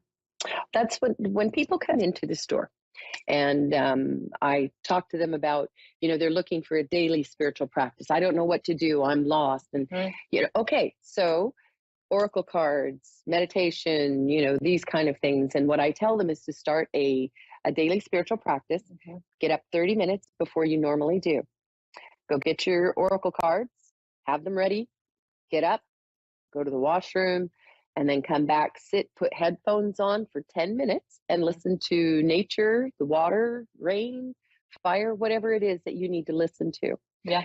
And after the 10 minutes, go get your cards, shuffle them up, pull a card, get your journal right in there. It takes a matter of 30 minutes. Now, ask me how many mornings I do that. How many mornings do you do that, Terry? So today on our show, we have Nicole Natras. So you know what, again, we want to watch out for that perfectionism, right? Because when we're putting those expectations on ourselves, what ends up happening is we end up feeling bad. So how likely are we to go back to that pattern if we're feeling bad? Which is kind of, I want to bring it back to this idea of, what is your relationship like to your journal? That is exactly the point. Color. Exactly. Stickers. Yes. Like you want to, it's like going to the gym. I go to the gym where I like the music, I like the atmosphere, I like the people, I like all those things. So we want to remember that enjoyment is that motivating factor, right? Right. And, there's so many great journaling practices. I happen to be a member of the International Association of Journal Writing. It's a great community. There are so many either courses that you can take, go at your own pace. There's free journaling exercises. Part of this idea of connecting us all internationally to a community that can share different resources is so, so important, like Moonstruck, right? It's the same idea of being able to connect internationally is incredible. Oh, yeah. No, wow. Moonstruck TV and A1R, psychicradio.com, amazing that they're able to connect. Because, I mean, I've done readings in Morocco, in Finland, or Denmark, I'm not sure which, down in Ecuador, all over the United States, in Scotland and Ireland, in England, and all over Canada. It's just been a great, it's a great medium. Did you get that? To help us all connect globally. I feel like that was a real Canadian moment, guys. Sorry. Sorry, it's my sickness here. It's not completely straight here. So yeah, it is an incredible medium. So you have a course that you do online, though, isn't that right? I do. Yes. Tell me about that. I have an online course. It's Go at Your Own Pace. It's through the International Association of Journal Writing. It's called Creative Journaling for Self-Care. I have books. I've been really fortunate that during the pandemic, I wrote a book, but I was also asked to contribute to 4 new books. Like, wow. I know a chapter. Why didn't I know that? I don't know. It's a chapter in each book, which is really exciting. I also offer e-courses. So if you don't want to engage in an online course, you can have options that come into your email every week. And I offer coaching. So I have a whole bunch of different options that people can tune into if they want. And the other piece is you can also spend some time for yourself thinking about what you are interested in. And you can Google different writing prompts. So if you are interested in self-care, put it in Google, self-care writing prompts, and see all the writing prompts that come up for you. But if you're looking for guidance, there's, I'm also available for sure. Yeah. So I had that other thought. My thoughts are chasing over there. I think I'm going to walk over there after the show and everything is going to. Let me see if I can channel that thought. So if you haven't noticed, Nicole is a very good friend of mine, and we've been friends a long time, but she's taught me quite a bit about, because I did take her creative journaling class. And the one thing that I know I've been hearing you say, I know that we both agree on, is that there is no wrong way. Like I said, oh, 30 minutes, blah, blah, blah. But that's only if that's what you do. If one day you do it for 5 minutes, then you do it for 5 minutes. Yeah. If one day you're at an hour and 30 minutes, well, you're at an hour and 30 minutes. But if you ask 10 people one question, the same question, you're going to get 10 different answers. That doesn't mean that none of those people are wrong. It just means that everybody has their own opinion and everybody has their own way of doing things. Yeah. So just take what resonates from each one of those people, and that's your answer. Yeah. There is no wrong way. It's just a different way. Yeah. And everybody has their own unique path. The whole idea is that if you start, then you find out what works for you, right? Exactly. And sometimes it's a real hard thing to start, right? That's where I have issues, because for whatever reason, and this is, I'm working very hard on my self-care, but for whatever reason, sometimes I feel like, oh, well, I should brush my teeth. Well, I don't deserve to have clean teeth, or that's kind of exaggeration, but sometimes we don't think that we deserve to spend that time journaling or meditating or doing something for ourselves. And we can have that self-sabotage, right? Yes. And that self-sabotage is just, it's old hurt, right? It's old unworthiness that comes up that kind of says, well, I got to put other people first. I've got to do this, do this, do this. A lot of us do that as parents, right? Yeah. Where we're always putting everybody else first. It's challenging that way, right? But if we can stop and remind ourselves like, hey, if I'm taking care of her, I got to take care of me at the same time, right? It's like having that balance. Yeah, no, for sure. And that's something that, I think it's kind of like my generation, we always put ourselves second. And we were taught, you have to be perfect. It doesn't matter what's going on the inside, but the outside needs to look perfect. The house might be a mess, but somebody's coming over. We shove everything in the closet and under the beds, because it has to look perfect. So it's taken a long time for me to realize that I don't have to be perfect, and I really don't want to be perfect. That's a lot of stress. Yeah. A lot of pressure, hey? And it's taken me a long time to be messy in my journal. And now I'm super messy. Are you really? Super messy. No. And it's so freeing. She knows exactly I am. It's so freeing to be messy. I don't know. You can't see that really. Maybe you can. It's just freeing, again, to color outside the lines. Oh, I know what I was going to say. Yeah. It's okay to be angry and write in your journal. Oh, yeah. There was one time the lady, I don't know if it was you or not. I can't remember. It's somewhere in my travels throughout the years. Someone told me that I needed to have like an angry journal. So I went to the dollar store and I got an angry journal. I made it the prettiest possible journal that I could possibly have. And it said Carpe Diem on it. Yeah. And so what would happen is she said, whenever you're angry, go get this journal, write a sentence or two, but that's it. And then just let it go.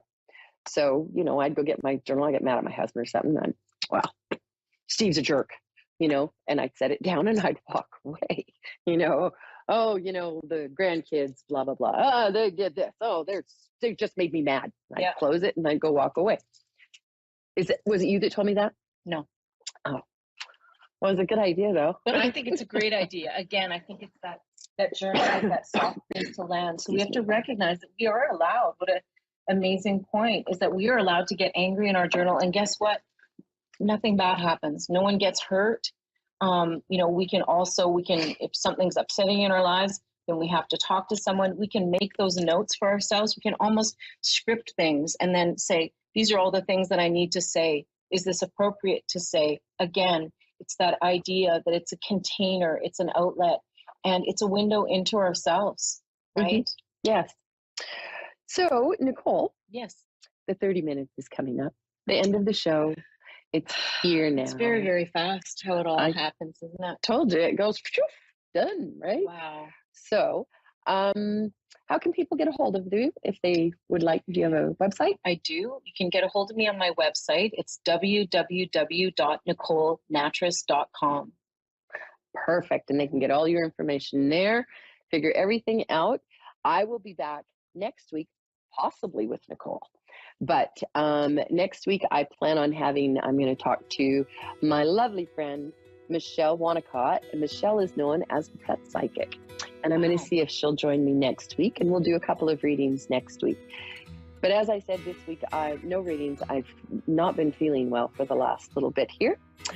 So I want to say thank you so much, Nicole, for coming and joining me. I hope you will come back again in a little bit.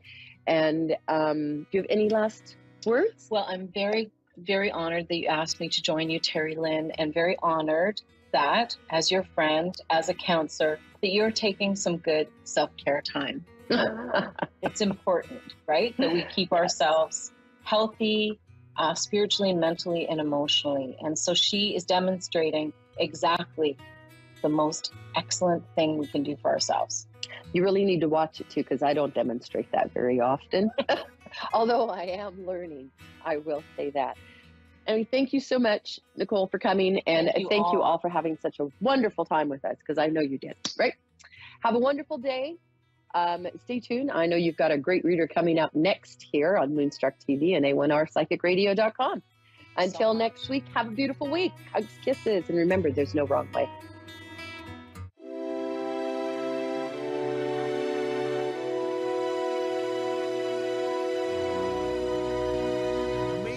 Accurate, clear answers to any question. You'll love Suzanne Marie readings. Clairvoyant reader and spiritual light trance medium. Tarot is used for spirit confirmation.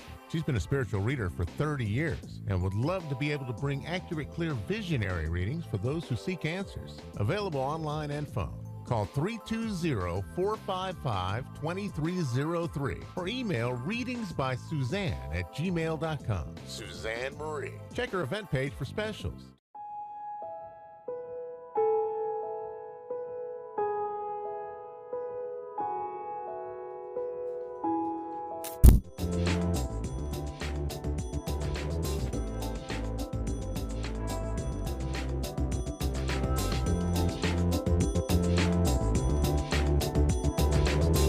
Listening to A1R Psychic Radio, Earth's #1 psychic radio network, and watching Moonstruck TV, enlightening television. Welcome. Time for Psychic Paths with Suzanne Marie. Live from PsychicPaths.com. Connect direct. In North America, dial 888-454-2751. In London, 20-3519-2158. In Sydney, dial 02-8488-3147. Or online, contact us through our Facebook page, facebook.com/Psychic Radio. Or one of our websites, AskOneRadio.com or Moonstruck.tv. This is Psychic Paths on A1R, the Ask One Radio Network. Hello, everyone. Welcome to A1R Psychic Radio. I am Suzanne Marie, and I'm with Psychic Paths, and I'm in the middle of moving. So, it's a nice rainy day, but it's all empty here, so you can probably hear an echo.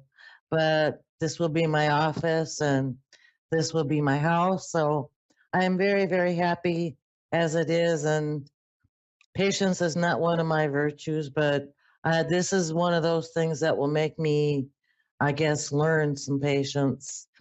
So anyway, I am a clairvoyant, and that means I can see hear no spirit messages. And also, I'm a light trance medium, which means that I can speak to past loved ones. I am so glad to be here. It's been quite a while since I've been able to be on the show, so I'm very, very happy today. You can reach me at psychicpass.com if you would like a personal private reading. I'm available. Please check out my website, and if you like what you see, please email me or call me, but please leave a message. I am in the middle of Minnesota, and I am in St. Cloud, Minnesota. If anyone would want a in-person reading, personal reading in central Minnesota. So hi everyone and welcome. And I hope that everyone is doing well. There's a lunar eclipse tonight, but I've been moving, so I'm a little scattered. But I hope that everyone is feeling loved and safe and taken care of. We have Melissa from Arkansas. Hello. Hello. Hi, how are you tonight? I am fine. How are you? I'm doing okay, just moving, and it's a headache. Yes. So what can I help with tonight? I guess just a general reading, hon. What all do you do? Okay, let me see what Spirit says.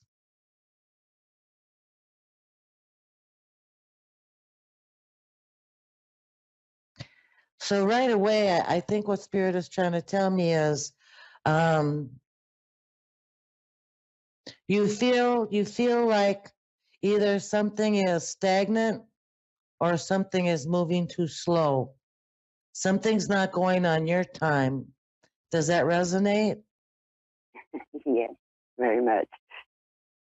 Okay.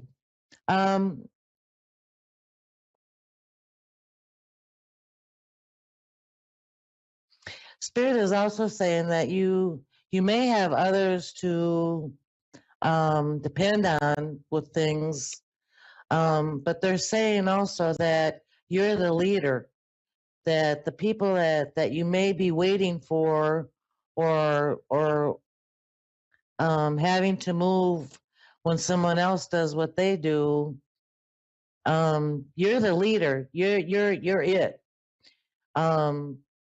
So in that way, you're kind of in charge. And they're telling me that that is your character or that is your personality, that when you say something, people listen, is what they're telling me. No. You've got that talent. You should use it. That's what Spirit wants you to know. That you have an authority with people that maybe you don't know, but you can at least experience it with starting. Because they're very much telling me that you are a leader. And sometimes it takes a while for us to learn our own power. And what Spirit is saying is that is one of your talents. I'm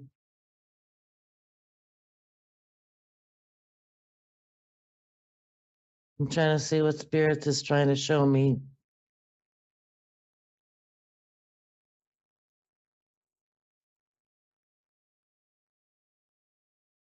They're telling me that in some situation that you are not able to or not capable of really showing that side of yourself. There seems to be some kind of emotional or verbal I see an altercation. So I won't go into that, but Spirit very much is telling me that you have that gift, and I hope that you find a way to exercise it and experience it. Are you with me? Yes, ma'am. I'm listening. Okay. So I think that this moving that you want to do, I think it has a lot to do with the Pluto transiting Aquarius. Did this just start like maybe 2 months ago?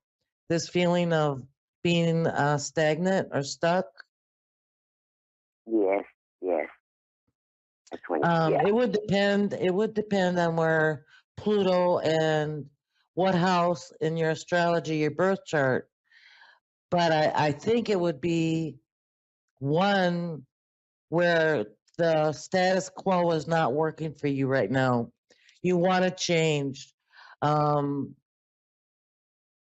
Everything just seems to be like you want to change, and you would like to jump to that. Yeah, it's overdue. So if this is Pluto, which I'm really thinking it is, the Pluto transition, and I'm sure the lunar eclipse isn't helping either. But what I would suggest is that you look and see what are the things that you really want to change, and make a goal of doing that step by step. Maybe you can't run out and move your house or move your city or drop your friends and get a new tribe. But there are certain things that can help you feel more satisfied with it if you make a goal and if you set down the things that you realistically can do to change things up. Move your furniture, change a routine. But I think it has a lot to do with the Pluto. And it is a long-lasting Pluto, 17 years. Okay. So if you move to another country and change your whole life, I wouldn't blame you.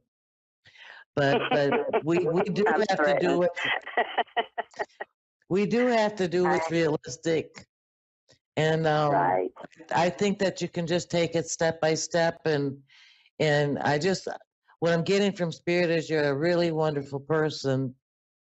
And you're not stagnant, but you may just feel like changes are in order.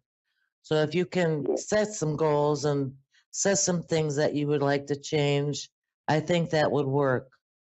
I think that would satisfy the urge to move, to get going. Okay? Right. All right. Thank you so much. I hope that resonates. Do you have any more? One quick question? Well, back to the, you had said something about an altercation or emotional or verbal or something. Yeah, I did. I seen it. And I just feel like with someone or? Yeah, with someone. And I don't know if it's in your past. Okay. But it was relating to being submitted, being told to be good or be quiet or not ask for what you need. It had to do with something like that. And I just didn't want to start anything I couldn't finish, but I did see it. That gives me a little more understanding. Be loud, be proud, and be you.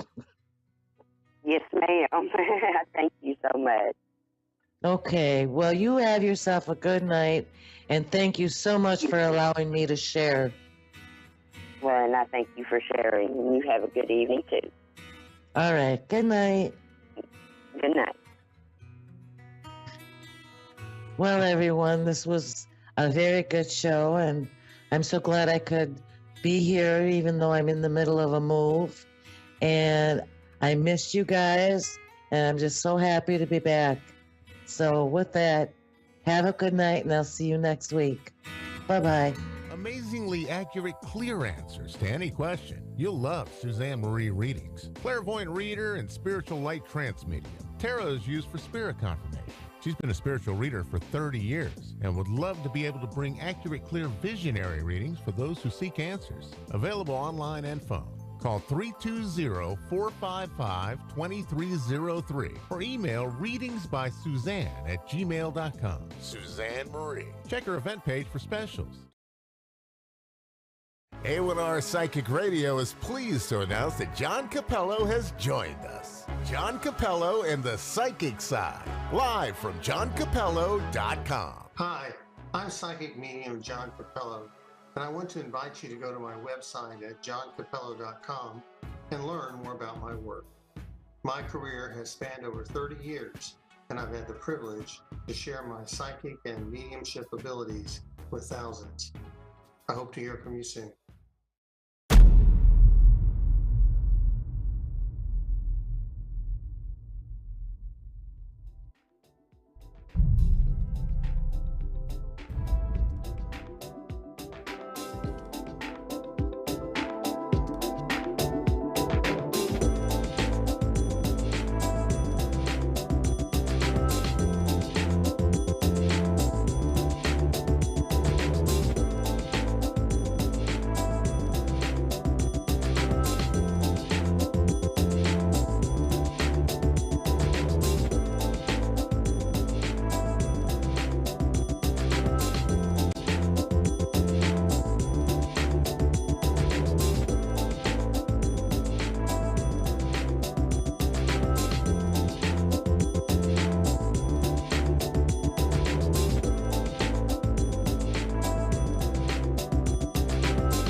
You're listening to A1R Psychic Radio, Earth's #1 psychic radio network, and watching Moonstruck TV, enlightening television. Welcome. Time for Sacred Insights with Andrea Bacon. Live from mindbodynourished.etsy.com. Connect direct. In North America, dial 888-454-2751. In London, 20-3519-2158. In Sydney, dial 02-8488-3147. Or online, contact us through our Facebook page, facebook.com/psychic radio. Or one of our websites, ask1radio.com or moonstruck.tv. This is Sacred Insight on A1R, the Ask One Radio Network.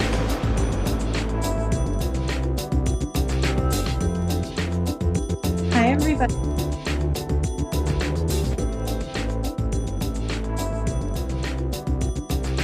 Hi, everybody. Thank you so much for joining me. Welcome to Sacred Insights. I appreciate you being here very much. I'm Andrea Bacon. And so, how are you doing energetically? Do you feel like you're in alignment with where you want to be and where you're headed? And do you feel like you're in alignment with your higher self and your heart's desires? So, creating a self vision, moving into your true self, and rising above the darkness and the heaviness that some people might be feeling right now. And if that's not you, that's wonderful. But for some people that are, there is this card that I pulled for, it says Ascension. And it's saying that you absolutely can move out of that heaviness and out of any of those stagnant feelings and reach for, a lighter state of being. And this is going to be very helpful. So just know that you're able to, you can, even if you feel like you can't, okay? So moving forward into the space of lighter and brighter is going to help support your growth. It's going to help support you feeling like you're, on this journey and that you have help. So on this card, we've got the two sides of the snake here. And this is representing duality. It's representing like fear, ego, or fear or love, or going backwards versus moving forwards, okay? On this journey that you've been on, there's been, this duality, this energy of both light and dark. But when you're staying connected in your true self, feeling in alignment, more in a conscious way of where you're really headed and who you really want to be, this is going to really help you be more balanced and feel more balanced if that's something that you are wanting and needing at this time. And by staying in alignment, it's going to be staying in alignment with the middle ground. And so it's what it's looking like is going to be balancing out your emotions, your thoughts and feelings, and not letting them control you. So, and some people have, difficulty with that and difficulty with feeling, being able to control how they feel and all of that. What that is also going to help you do is trust yourself, trust your intuition, trust your gut. And it's going to help you trust other people. And not in a way that's making yourself overly vulnerable, but definitely in a way that's going to help you be more open and in alignment and going to help you bring in the right people in your life if that's something that, that you may have struggled with, okay? I also pulled this Gaia Earth Connection card. Being mindful of staying in the present moment is really important. Not going back, staying stuck in the past or ruminating over things that have happened. Things that have held you back or limiting beliefs that are not in alignment with where you want to go. So staying grounded, staying connected, feeling embodied in your body right now is super important. It helps you stay focused on where you're headed. It helps you stay focused and in tune with yourself, body, mind, and soul. A lot of people can easily get out of touch with that, and, in a way that kind of creates this stagnant feeling. So you're being asked to really focus on yourself and focus on where you're headed and staying grounded, and that way you can bring beautiful blessings into this world. Okay, and now we're going to take a caller. We have Audrey in Santa Monica. Yes. Hello. Hi. Hello. How are you? Yes, I'm here. This is Audrey. Can you hear me? Yes, I can hear you just fine. Okay, wonderful. How can I help you? Recently I've had some back-to-back tragedies, and just trying to find some closure with that, and just kind of move on with my life. I guess I was hoping to connect with any loved ones that might have messages for me. Okay. Let me tune in, and I'll take a moment of just being quiet and seeing who I can connect with for you, okay? Okay.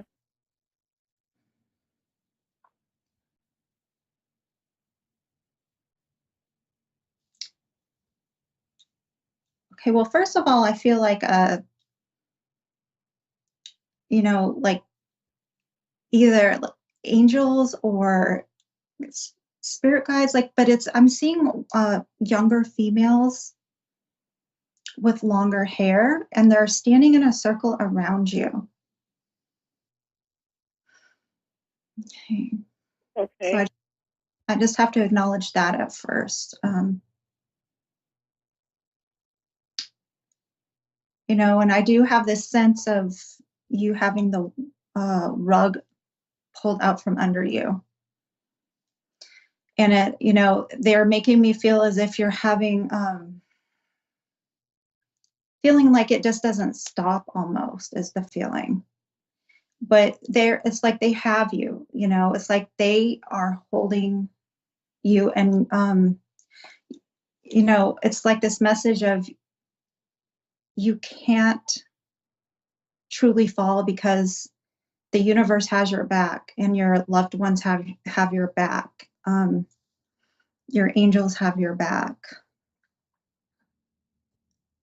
Okay. And okay, let me see what else is coming through.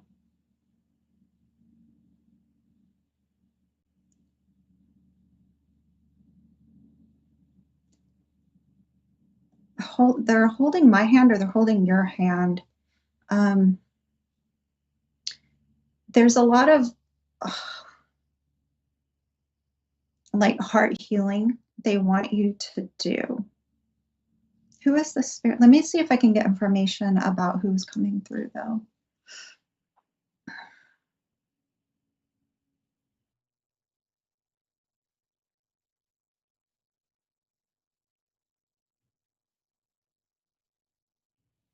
So there's a lot of female that I feel around you, but then there is a male with brown hair.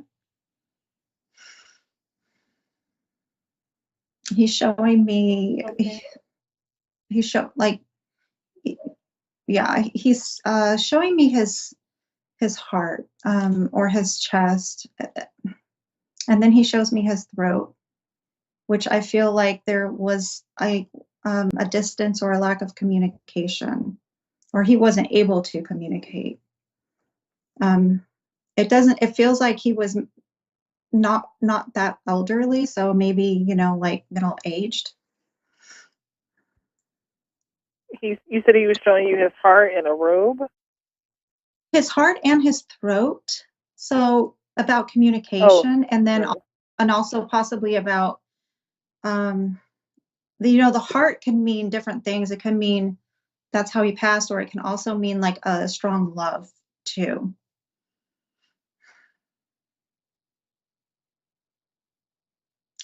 Okay. Is he like very tall, or you said maybe middle age? Yeah, middle-aged, brown hair. And it actually feels, could this be your father? Would he have passed when he was around that age or so?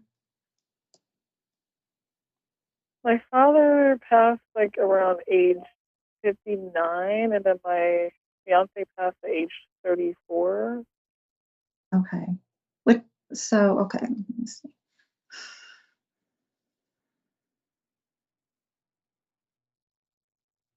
And yeah, he wears glasses. Yeah. Oh, yeah, my fiance did not wear glasses, but my dad, I think later in life he did. I think he wore them like for reading or something like that. He didn't wear them every day. He comes across as like a little bit more quieter type. Oops. Yeah, they both were like that. They both had, yeah. Yeah, he's sending you so much love, and know that, they are with you a lot. They want you to know that you're going to be okay, and that you have some beautiful things ahead of you in this life. That keep shining your light. Don't let it dim you. Like waves in the ocean, let it come and then fall, as far as the grief, as far as the pain, so that you're able to find your center again, is what they want to say. Okay. And yeah. And the younger female, like what does she look like? There was actually several, and honestly, it was like a light brownish or a dark blonde hair. But it could have, it could have even been angels or your spirit guides as well, because there was a team of them. Oh, okay. Yeah, that sounds like probably.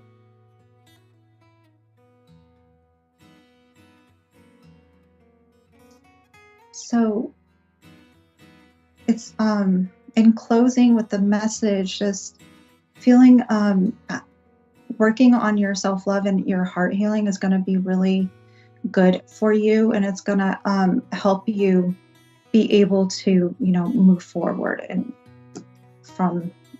try and do some healing.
to A1R Psychic Radio, Earth's #1 psychic radio network, and watching Moonstruck TV, enlightening television.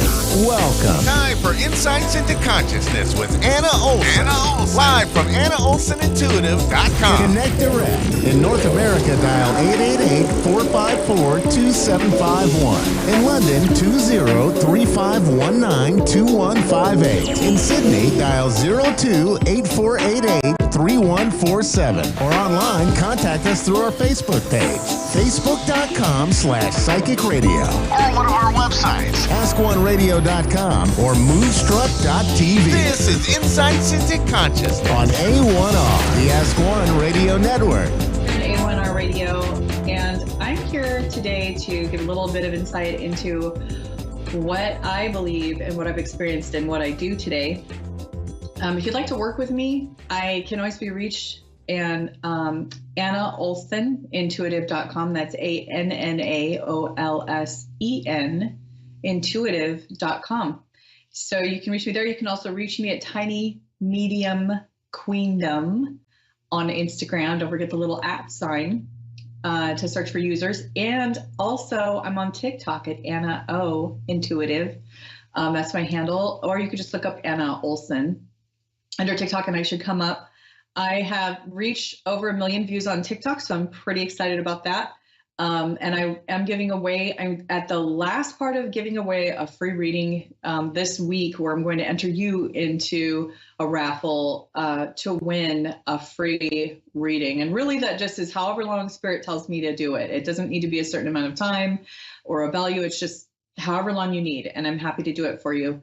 But I wanted you to celebrate with me. So there's that. And then also I want to go into a little bit of like what I know and what I've experienced in this world of doing readings. And what I've noticed is that lots of readers are women. Like a large percentage of readers are women. And there are a few men scattered in there. And I really wish there were more men who would really tap into their extrasensory abilities and really give this a try and practice, because men seem to be a little more intimidated with it, and they're always welcome. You know, we readers love it when a guy comes in and gets a reading or does readings. I mean, he's basically a celebrity. Okay, that's basically the way that it goes down. And we just love men in this area because their readings and their intuition and their insight is so on point, and it is so accurate, and it is also so just simple. Because women, we tend to be more wordy because of the way our brains are wired. Men tend to just be nice and simple and to the point and really just tell it like it is real quick. Of course, there are different readings from different men, but generally speaking, I've really liked the readings I've gotten from my male counterparts. And I really like how they just say a few direct things that I can remember easily, and they make it quick and simple.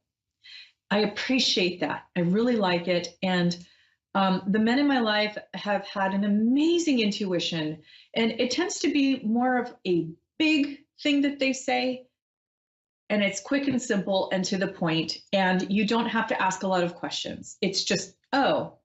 And with women, we tend to have a more like gentle delivery system that has at least 10 times more words to it. So we're very wordy. We really like to explain everything in great detail. However, when I'm doing a reading and I can really feel and see what Spirit is showing me, I really do need to use a lot of words to describe it, because it is so intense. There's so much involved in what I need to describe, because the spirit world is so different from this world. And sometimes I feel like I could just write a book on one reading, because there's so much to describe and there's so much detail. So that said, I mean, there is some talk about religious places tend to be more of the men's club, and the readings tend to be more of the girls' club, the women's club with the spirituality. And I could see that, but I do think that, a lot of women really love going to church, and a lot of men really love to come into the element where they're getting readings or doing readings. So I really wish there were more men in this, but I do notice it's mostly women, and it tends to be more of a woman's intuition that really drives this sort of thing, you know, where we do readings and we have events and, you know, we like to look at our cards and converse and all of that good stuff. And it really bonds women. I've really been bonded to a lot of other readers. I've been bonded to friends and family through readings. I have made new friends through readings. And I've even met their family members on the other side. And that was my first introduction to their families, which is really a beautiful, rare, and unique thing that I feel very blessed to have. So I really do feel like it's good to know that this is kind of the women's club and men are welcome, just like religious places tend to be more the men's club and women are of course welcome. And I really think it should go more both, you know, both ways, two-way street with that. And that I guess it would be the, how do I describe it? I really do think that demonizing readings and intuition and having medium abilities has been throughout history a way that society has kept women down or quiet or controlled. And I say this because it is basically a woman's spirituality. It has been around for thousands of years. We have documentation of this in the Babylonian times, the Egyptian times. And of course, there were men that also practiced this form of divination then too. And while I am a Christian and I do appreciate Christ consciousness, and I use that in all of my readings, I just have to put it out there that this is absolutely a true spiritual talent, gift, and ability that needs to be taken seriously. And people who take advantage of it, they really are going to have that, you know, return energy that they put out, like with the karmic round. And I'm not saying that as revenge tactic. I'm saying that as the teaching tool of the universe and of spirit and of the human spirit, for that matter. And I really do want to just convey how much I believe in this practice, that it is good as long as you have a good reader, and the readings are as good as the reader. So you're going to have the same frequency of reading, really according to what the reader is dialed into. So, you know, if you think of the nervous system in the head like an antenna, you're going to pick up FM signals when you have an FM antenna or frequency, same with AM, okay, or satellite. It just depends upon what you're receiving at the time. And that has to do with what you are really just operating at.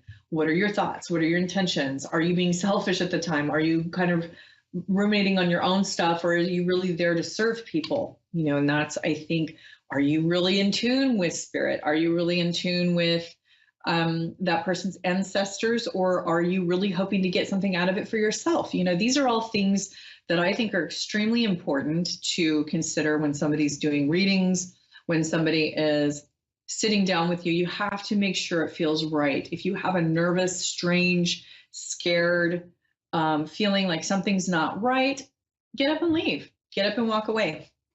That's your own intuition and spirit telling you something's wrong, something needs to give, get out of there, go find somebody who is positive, who has your best intent at heart, who isn't going to try to take you for a ride, or isn't going to try to take your money, or just, you know, keep trying to sell you a million candles, or cleanse your aura or whatever when you didn't ask, you know, or they start to tell you you're cursed, or, you know, those are unfortunately some of the problems that people run into. And you know right away if somebody starts trying to tell you that there's something wrong or a curse, that you need to get out of there right away. That's really kind of, I don't know how to describe it other than extremely unprofessional, harmful, and selfish, because that's when somebody's putting you in harm's way. You know, these are the people that approach you or even online and say, hey, I have a feeling that you have a curse on you and I need to break it for you. That is some of the worst practice I have ever seen or heard of. And it's extremely unethical. Unfortunately, we don't license readers at this time. We don't really require a licensing procedure for them because it's considered spirituality. So this is where you really have to put your own compass up and go by your own intuition. And you really have to go into taking responsibility for if you're feeling desperate try to comfort yourself until you can get a hold of a good, reputable reader. Try not to go to these overnight, these places that are open 24 hours and they'll help you whenever you want to break curses, or, because then if somebody's asking you for payments or coming back and paying, tons of money for silly things like cleansing auras or breaking curses or making candles, you really got to run the other way. I cannot stress this enough, that this is a very bad business practice. And I want to say it's even a theft process that has been alive for ages. And unfortunately, it continues.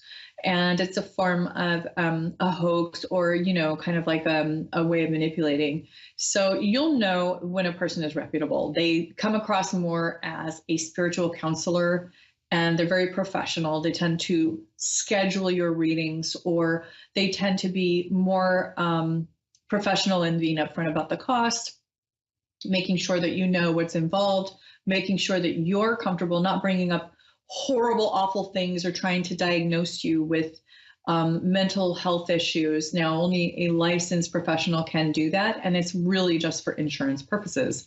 The only reason why they have the DSM is because insurance wants you to. So it has to do with billing and covering treatment of care and behavioral health. This reading thing is more of a spiritual thing. And even if you're with a Christian person, or a pastor who's doing something for you, it's very important that you be very, very careful about who you give your time, energy, and personal information to, because sometimes these spiritual leaders or counselors are a wolf in sheep's clothing. So it's really important for you to understand that. So I have a caller now on the line, Mary from Alabama. Hi, Mary. Hi. How are you today? I'm doing great. Just still praying that I find my soulmate. I haven't found it yet because I want to be remarried again, and I want to have my significant other, and I also want a new car. I want to be able to pay cash for a car in a house, and I just want to be pointed in the right direction. But first of all, I want to find my love life. Okay, so you're thinking about house, car, and love life. Did I get that right? Yes, ma'am. I want a new husband. Because the husband that I had, he ran off. He's been in jail and prison all his life. He never did do nothing for the kids. I want to get my divorce from him, and I also want God to send me my friend, date for a while and then get married. Yeah, you want to have that long-term marriage and that close relationship. Yes, ma'am. I want to live that happy life, and I want my new husband or new boyfriend to be able to keep money in my pocket, be able to provide for me. And I wish I could ask you to give me his first name or initial or something so I can know when he approached me. Yeah, I personally, when I do readings, sometimes I get specific names, and other times that's harder for me as a reader, but I'll do my best, and I'll ask your guides and your ancestors and everybody involved in supporting you spiritually, what they think of that. So the first thing that I'm getting for you with your soulmate is that there is a soulmate that you have coming, but Spirit wants you to really focus on really recovering. Did you have a really bad past relationship or bad relationships? Yes, I had a bad relationship, and then I messed around and got involved with someone that was already married, and I hope he didn't try to, do nothing to me. Yeah, that's what I'm getting, is that you have a recovery period, and your guides are really pointing towards you spending time with other women, your friends, your sisters, the ones that will really help lift you up and support you, and make sure they're good friends. Yes, ma'am. I started going to another church, and I'm talking to a lady there. She's very kind and nice and stuff. Yeah. She uplifts me a lot. And make sure they're not the wolf in the sheep's clothing too, because sometimes people pretend that they're supportive and they pretend that they're really good, to kind of cover who they really are and what their real intentions are. And unfortunately, we just I have told a lot of people about him, and I think somebody that I had been talking to had been going back to him stuff that I had said. Okay. Yeah, because I feel like there's somebody within your circle who is also interested in him or seeing him. Are your friends local to this man? No, ma'am. He was living like 30 miles outside of me. But the thing is, he's married, and he's never going to be married because he's married and he has his own family. Okay, that makes sense.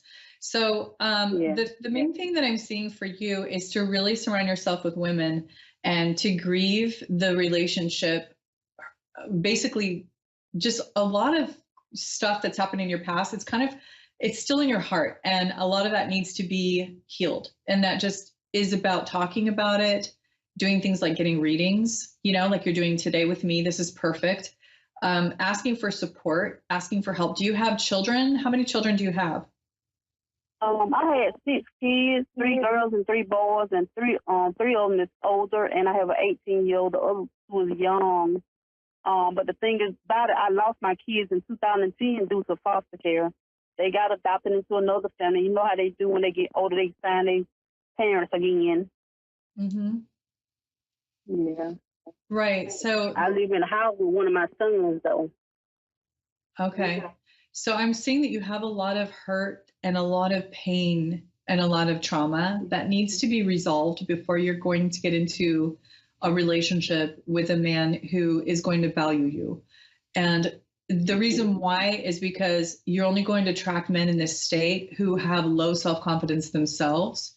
So what we do in relationships is we find somebody that we match. We match them in emotional intelligence, meaning the way that we express ourselves and understand each other emotionally. And then we find a match with somebody who feels the same way about themselves as we do. And so the higher your self-worth and the higher your self-confidence and your healing, the higher your new partner's self-confidence and healing will be to match yours. So, I mean, it just feels like you need some time. You just need some time to heal and to really work on these things that have hurt your heart. And your heart needs to be protected. If I give myself 6 months, you think that'll be fine?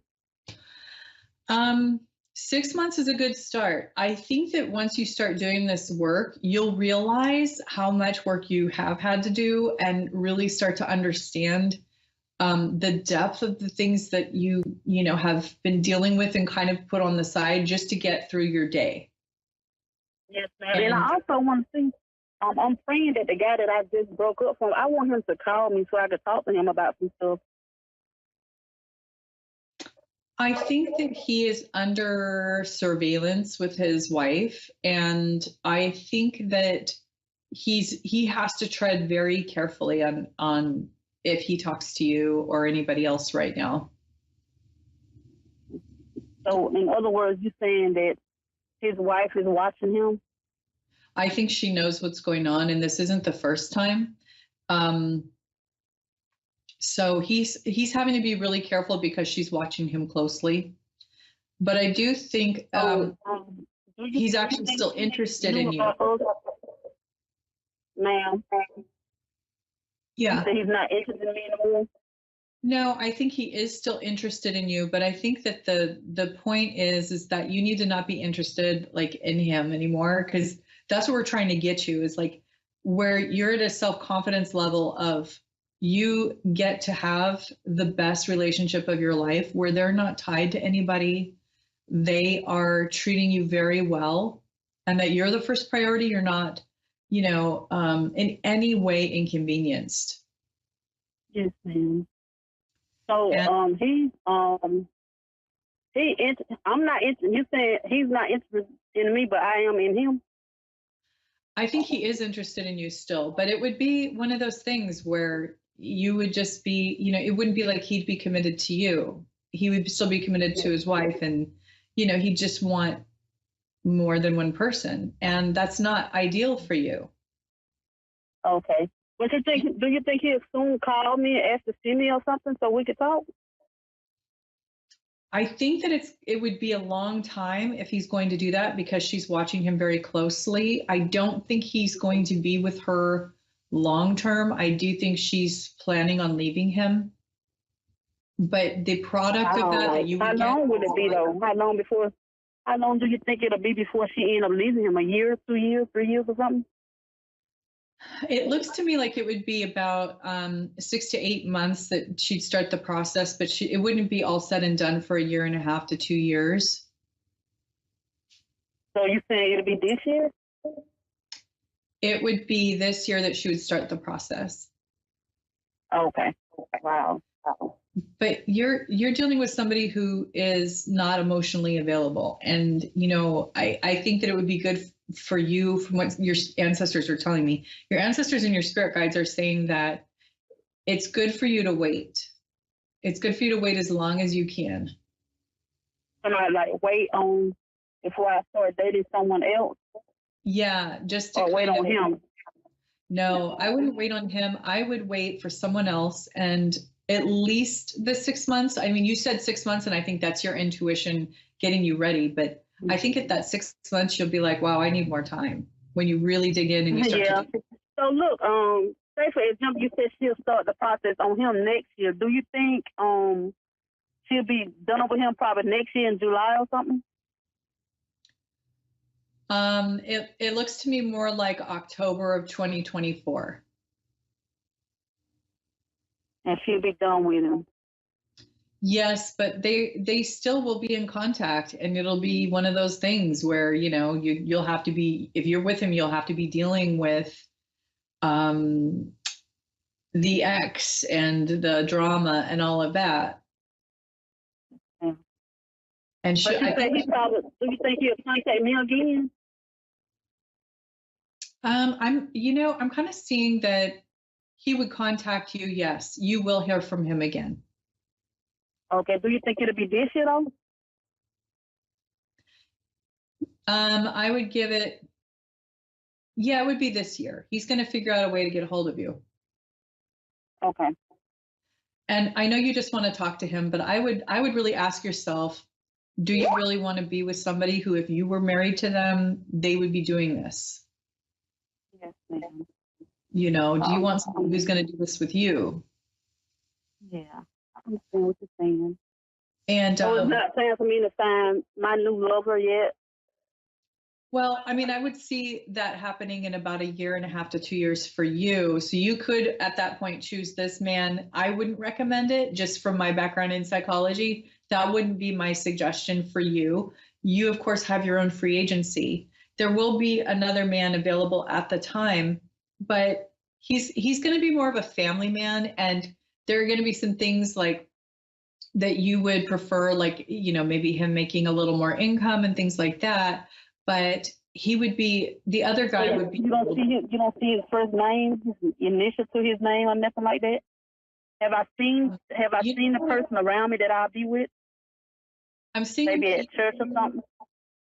Yeah, I'm seeing a P name, and it looks like Peter. That's the name that I saw. Peter. Peter. Okay. And you say the other guy, his name is Kim, y'all, but you said he probably contact me like this year? He will contact you again. Yes, ma'am. Okay. How about me having a new car and a new house and money? Well, look at that. You have to really, what I'm seeing is that, yeah, it'll be better when you're in a relationship, you know, that's kind of an obvious, but you know, remember, it can look up once you're with somebody. It might seem a little overwhelming up until then, but I do think that you could do very well. I think that you're very independent and that you can really sort these things out on your own. So I would just have a lot of confidence in yourself and know that when you're with someone in the future, that your income will go up significantly, because then you'll have 2 incomes. I would say new car, possibility of that happening. I would say like financing a car. You could do that within 3 to 4 months is what I'm seeing. Shop around. Don't go with the first. I just got to get the down payment up. I just got to get the down payment up. I would kind of search around and find a good place to buy. I only have a couple minutes left, but as for your house, I do think that that could happen down the road. I'm looking at the economy taking a dip, and that's the time to go in. And I would say that's about 3 to 4 years would be ideal for you. Okay. Where you are in your location.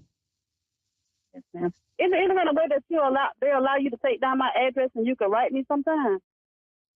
You can contact me. I'd be happy to do that. I can give you a summary of your reading, and you can contact me. I don't really have a way of like getting a hold of you because you just kind of call in anonymously through the line. But if you want to get a hold of me, you can go to AnnaOlsonIntuitive.com. It's at the bottom of my screen. If you see this on Facebook, you can reach me at Anna Olson Intuitive on Facebook. But the best way to get a hold of me is on Instagram.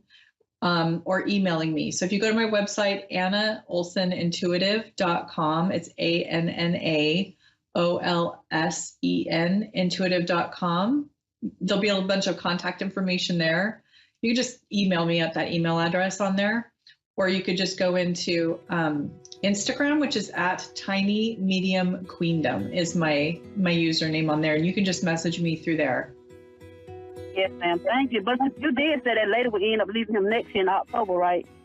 Yeah, and I just, it's totally up to you, but I think there's another guy who's more family oriented who would really be a good match for you with the P name. It looked like P to me. Okay. All right. Thank you so much. Thank you. Have a wonderful day. Thanks for calling in. I wish you the best of luck in everything. Yes, ma'am. Thank you. You're welcome.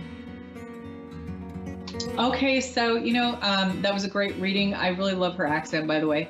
I really like doing readings like this where I can kind of mix a little bit of psychology in with the reading from spirit. And I would love to do that for you too. So please contact me if you'd like a reading. I'd love to work with you. And I can do video or phone readings anywhere in the world. I've done them as far as the UK or other countries. I do them all over the United States. I do them everywhere. So give me a call, AnnaOlsonIntuitive.com. And you can also reach me at Tiny Medium Queendom on Instagram. I just hope you have a wonderful week, and I'll see you next week on Tuesdays, 1:30 Pacific Standard Time here on A1R Radio. My name again is Anna Olson, and this is my segment, Insights into Consciousness. Have a wonderful week. A1R Psychic Radio is pleased to announce that John Capello has joined us. John Capello and the Psychic Side, live from JohnCapello.com. Hi, I am Psychic Medium John Capello, and I want to ask you to join me every Tuesday, 4 p.m. Central Time, for my show, The Psychic Side. It is an informative show about developing your personal psychic abilities. I hope you will tune in here on the Ask One Radio, Psychic Radio Network, and Moonstruck TV.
You're listening to A1R Psychic Radio, Earth's #1 psychic radio network, and watching Moonstruck TV, enlightening television.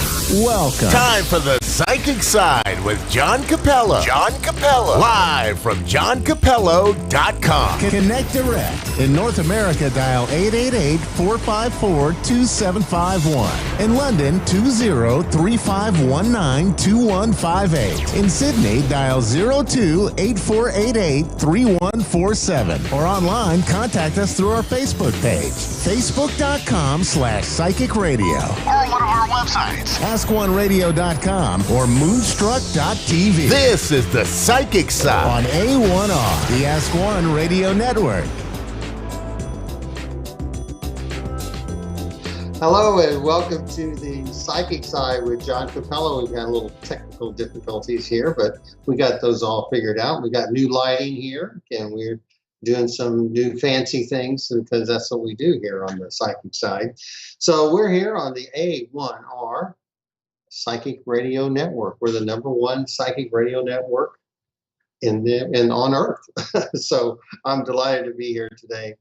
I wanted to just let you know a few things about what's going on. You know, when I first started the program, I told you I was a little bit of an astrologer, and there was something that happened yesterday that I kind of predicted, and I want people to just kind of keep up with me and call me when I'm right and tell me when I'm wrong. But we had a little blow up in the media business, and that's a little. I got to be careful with the terms I use.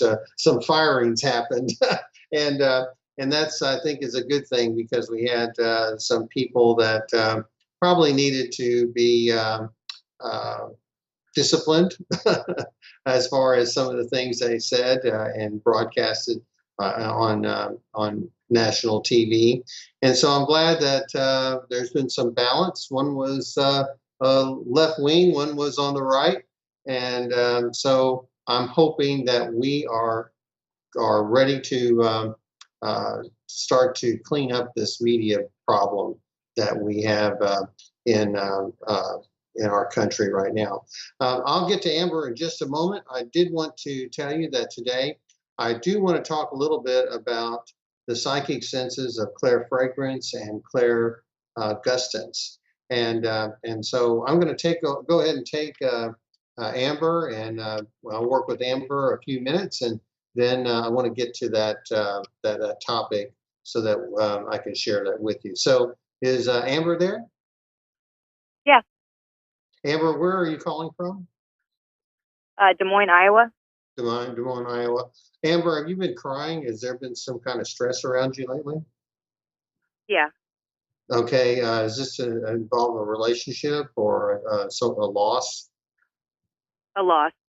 Okay. Is this a man that you lost? One of them, yeah. One of them? Okay. So you've had more than one loss. I'm very sorry for your loss. Was this a father maybe or a close relative? Yeah, he's my dad. He's your dad? Okay. Because I want you to know that he's doing okay in spirit. He says that you have handled things with a great deal of dignity, and he's sorry that he can't be here longer in life, but he's okay. He says that he had no control over the situation. Was there illness around him? Yeah. Okay. Yeah, because he got pretty sick pretty quick. It just feels like, you know, he fought a good fight and that he did the best that he could to stay. Now, you said that there's a woman in spirit too that just recently passed? Yeah. Okay. Is this this doesn't necessarily feel like a mother, but was she a relative? She was a very close friend. A close friend, okay. But you just had the soul connection with her, is that right? Yeah. Okay.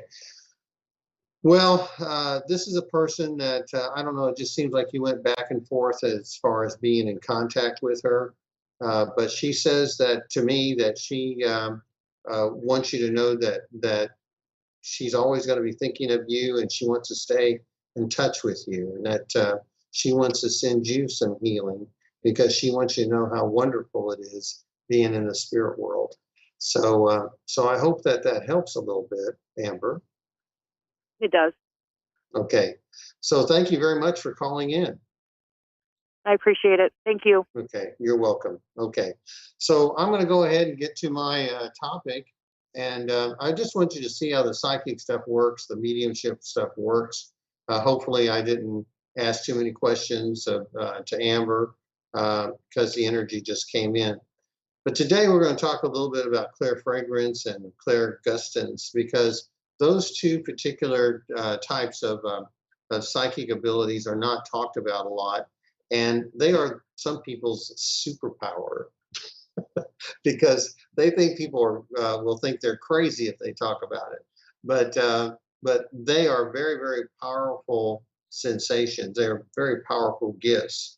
And they're even gifts that are part of our vernacular, for as far as I'm concerned, because if you hear people say, "Oh, that just stinks," well, they're picking up some type of odor that is beyond the physical. And sometimes people will say, "That just puts a bad taste in my mouth." Well, that's also a psychic sensation, because these are sensations that may be caused from stimulus that is beyond the physical. And some of it could be an emotional response. But many times when people pick up odors or they pick up different tastes, it's a precognitive sensation. So what we want to do is when we try to develop these two particular psychic senses, the first place we go is our memory. Okay, so we go to our memory and we start to develop these sensations. We use our memory to tap into those inventory of sensations that we receive. And when we have the opportunity to be around baking bread or a nice apple pie or something else that smells really good like flowers, or if you're around people who have a particular perfume or cologne that they like to wear, then you need to make sure that you have that register so that your soul can recognize it when it comes to them, when it comes to you in a psychic impression, because it's an important way to develop those particular senses. Okay, so I'm going to be your coach a little bit, and I'll be telling you a little bit in the future when I'll be opening up for some online psychic classes. And I want to just do a shout out to my students that might be listening or watching today. And thank you for joining me, because I'll give you some more homework later.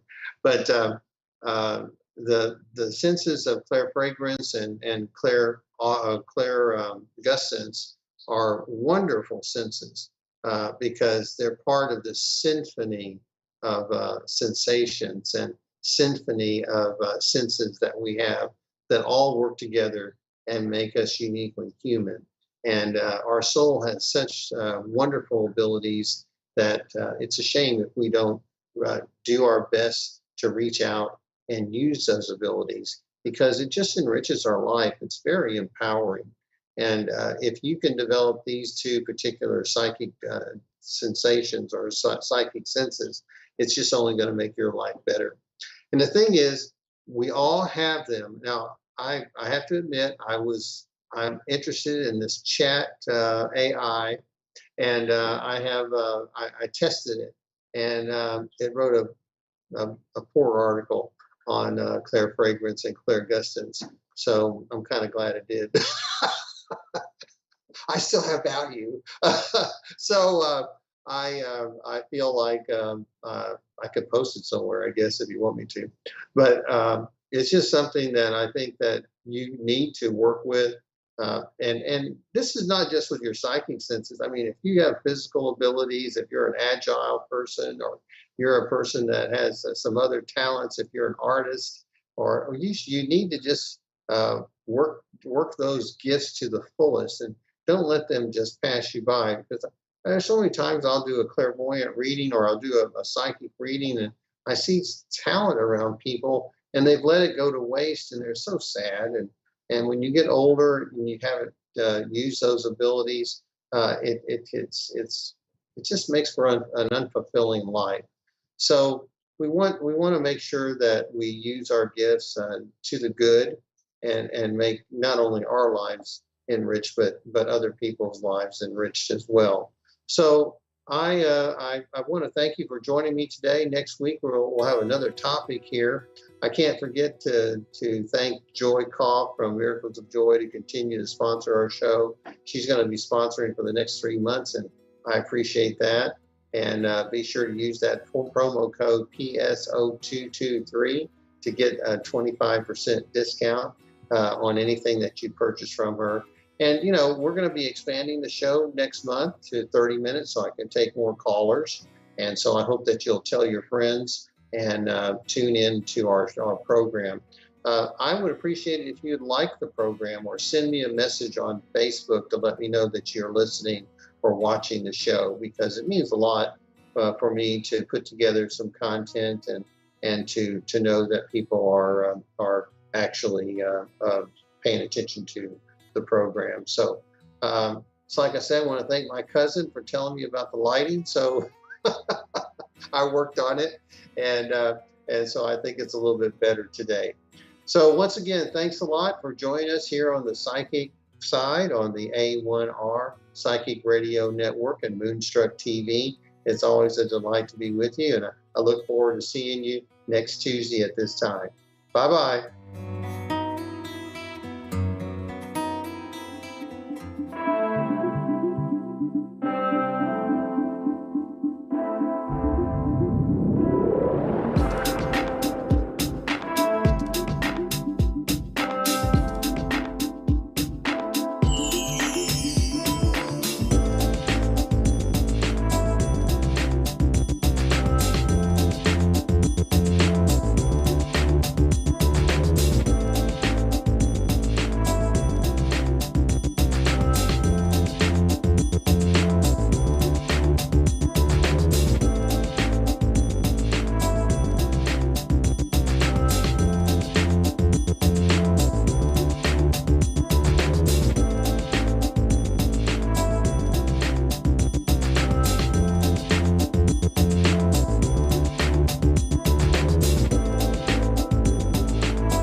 Medium Kelly Kristen, and as always, it's a pleasure to be here with you tonight.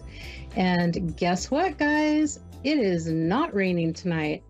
I think that's the first time in like 5 weeks that I've been able to say that. So I hope all of you are staying warm and dry wherever you are. Also, I have a special guest tonight, but real quick before I get to introducing her, I want to tell you about a special that I also have going on until I think April 15th.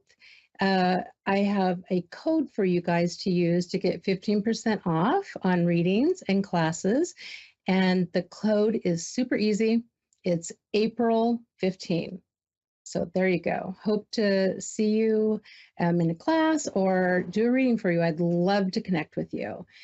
And so now I'd love to introduce my good friend and special guest, Claire Falcon, all the way from Berlin, Germany. So hi, Claire, welcome. Hi, thank you. It's great to be here. Yeah, so let's see. What time is it there now? We're at 3:33 a.m. Ooh, 3:33 a.m. So let's see, technically that would be April 6th, right, for you? True. That's very true. Mm-hmm. So I guess I should say happy birthday to you. Happy birthday, friend. Yeah. So thanks for joining us on your birthday. That's amazing. Super happy to be here. Thanks for having me, Kelly.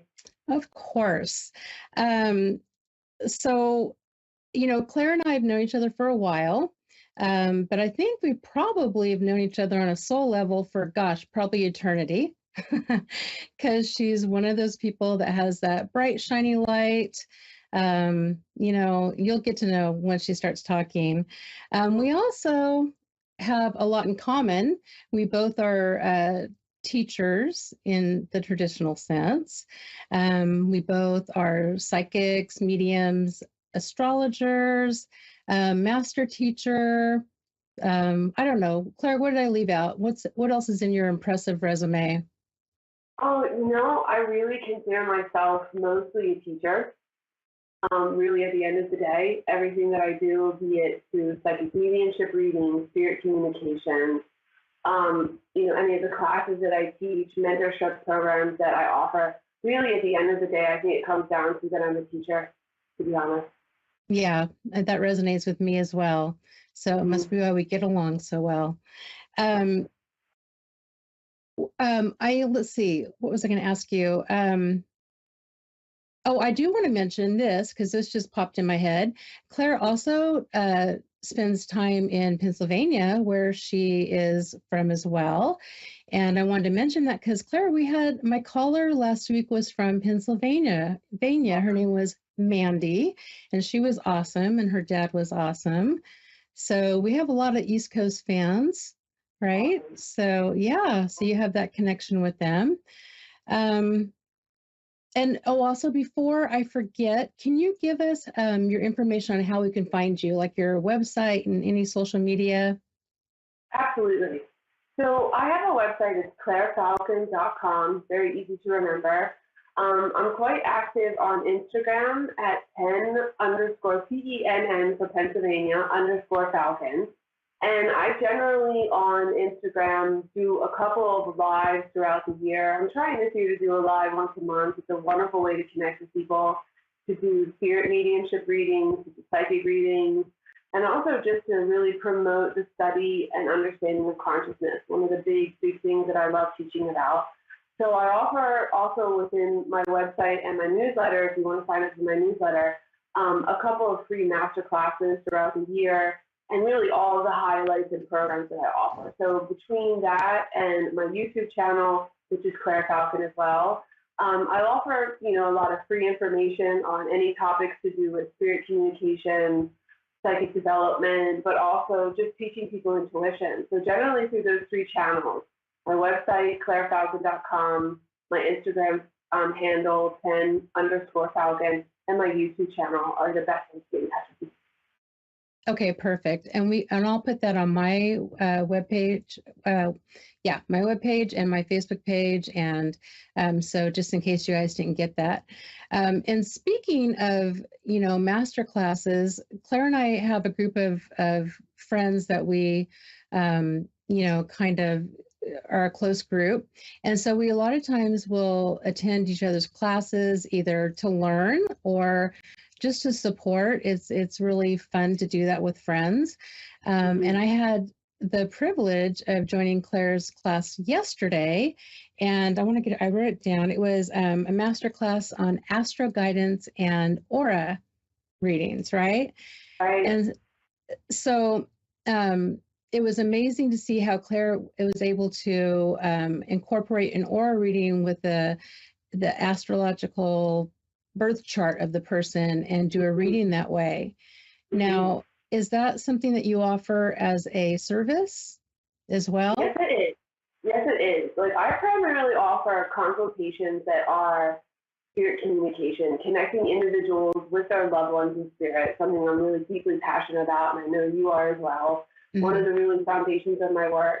And the second one is psychic readings. And my psychic readings are very broad. I can read the aura for placements that have to do with health, career, even love or direction about where people are going, wisdom, guidance, spiritual gifts. And within those aura readings, I use a lot of color. I use a lot of also astrological placements that I see within the aura. I like to call it basically psychic astrology. And one thing that I really love to do is, after studying astrology now for about 15 years, there's really a immense amount of wisdom that can be gained after an aura reading, to kind of take a question or something that I saw and to anchor it back into the birth chart reading. And so it's just another one of those tools that we can use to deepen the experience about helping our clients.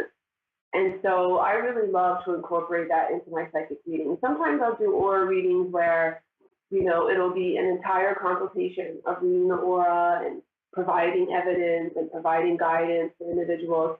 And then it'll be, 5 minutes at the end that we'll simply look into the birth chart for further advice, because really, the two are almost the same. It's just a different way of looking into the energy of someone and looking into their blueprint. But it is immensely helpful to use the two in unison, because it just really, really deepens the experience. And at the end of the day, really allows us to help our clients who are seeking our advice. And so what I really love to do, something actually that I decided to develop after doing that for so long, is that I've incorporated basically that into my mentorship program. And so what you were seeing the other night was just a really kind of snapshot at how we can use our intuition, be it from a psychic medium or from ourselves, and we can really learn these tools, maybe in a very basic sense in the beginning, right? But we can really learn to access these tools and to master them in such a manner that they become something that we can tap into for guidance along the way. So it's a real foundation of my mentorship program. Yeah, I was going to ask you about that. Can you talk a little bit more about the mentorship program and kind of what it looks like? Because all of your services are so different. Yours are in a beautiful way, right? They're not like anyone else's, so I can't explain it. So if you could please do it. Absolutely. Yeah, at the end of the day, that's something actually, it's a good indication of why I did the mentorship program. We all have our different ways of accessing it, right? And it's simply tapping into the best way that we can do it to offer it to individuals. So my mentorship program came to be because I really saw a need for individuals, be it graphic designers, salesmen, doctors, any walk of life, that there is a unique ability for all of us to tap into our intuition. And in doing so, we allow a kind of modus of living to live from the inside out, is what I like to call it. And that you have a really deeper and stronger sense of who you are, where you're going, what your purpose is, and really to be able to feel and tap into your greater strength. So the mentorship program is just that. It's a 4-week program that I designed that is online, that basically incorporates everything that I like to do, which is dream analysis, which is teaching people how to use their birth chart, and it's also teaching people meditation. So it's almost like a 3 to 4 part pillar program where it is teaching people how to tap into their intuition and really to live a self-empowered life. So I did really take all of the things that I offer and put them into this nice little program to offer to people to mentor them as they're embarking on this journey. Yeah, that's really beautiful. I love how you put that together. And believe it or not, we are almost out of time. It goes by so quickly. But can you tell us when your next one's starting? That's what I wanted to ask you. Absolutely. Thank you. So it starts on April the 23rd. Oh. And it will go, it'll go for 4 weeks. I have all the information on my website at clairefalcon.com. And if you look for me on Instagram, I have a couple of specials coming up in order to do it. And actually, for my birthday, I'm running a sale on my website that is already there. You don't need any promo codes.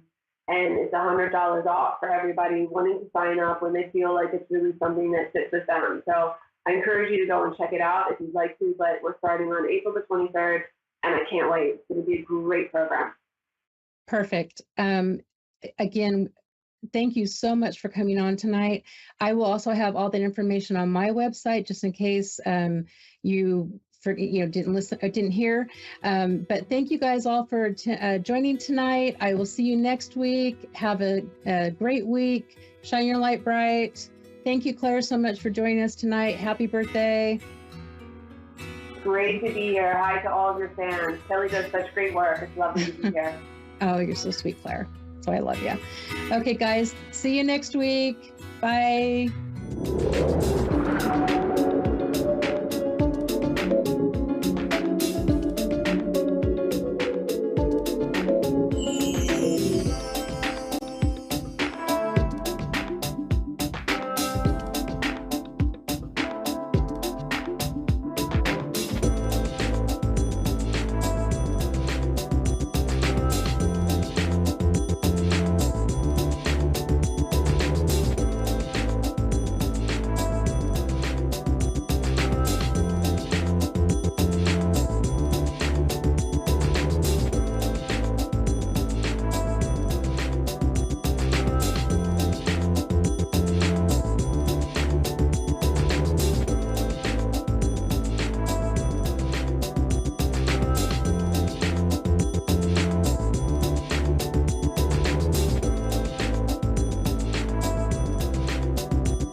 You're listening to A1R Psychic Radio, Earth's #1 psychic radio network, and watching Moonstruck TV, Enlightening Television. Welcome. Time for Amanda Hall Psych with Amanda Hall. Live from AmandaHallPsychic.com.au. Connect direct. In North America, dial 888-454-2751. In London, 20-3519-2158. In Sydney, dial 02-8488-3147. Or online, contact us through our Facebook page, facebook.com/psychic radio. Or one of our websites, AskOneRadio.com or Moonstruck.tv. This is Amanda Hall Psych on A1R, the Ask One Radio Network.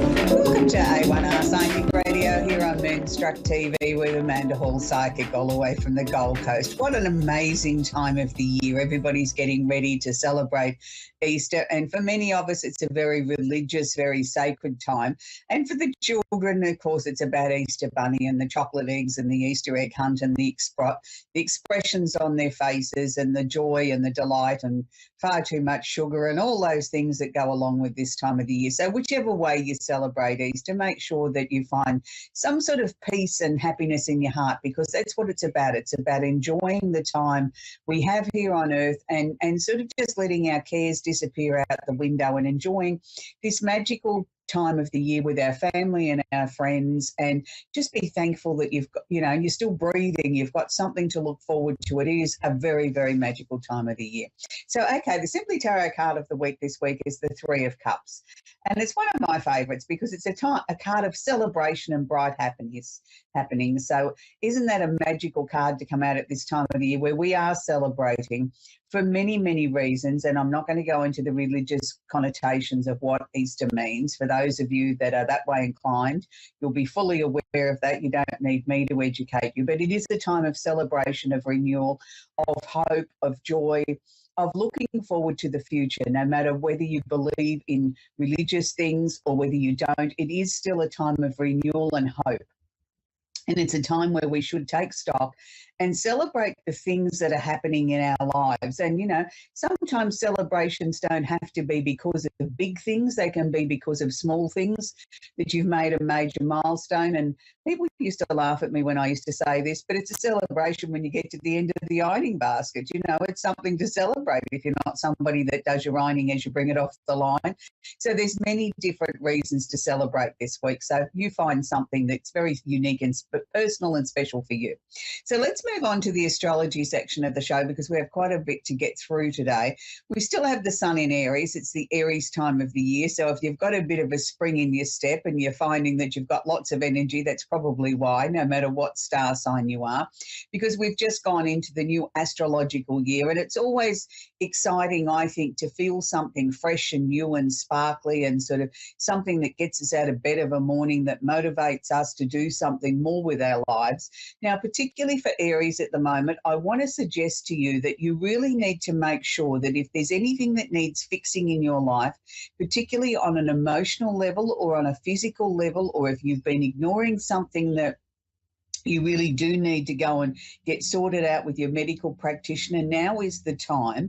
Please don't put it off, because a lot of Aries people are sort of saying to me, look, I'm feeling a little bit tired. I'm feeling a little bit as if I've been running a marathon. Well, maybe you have been.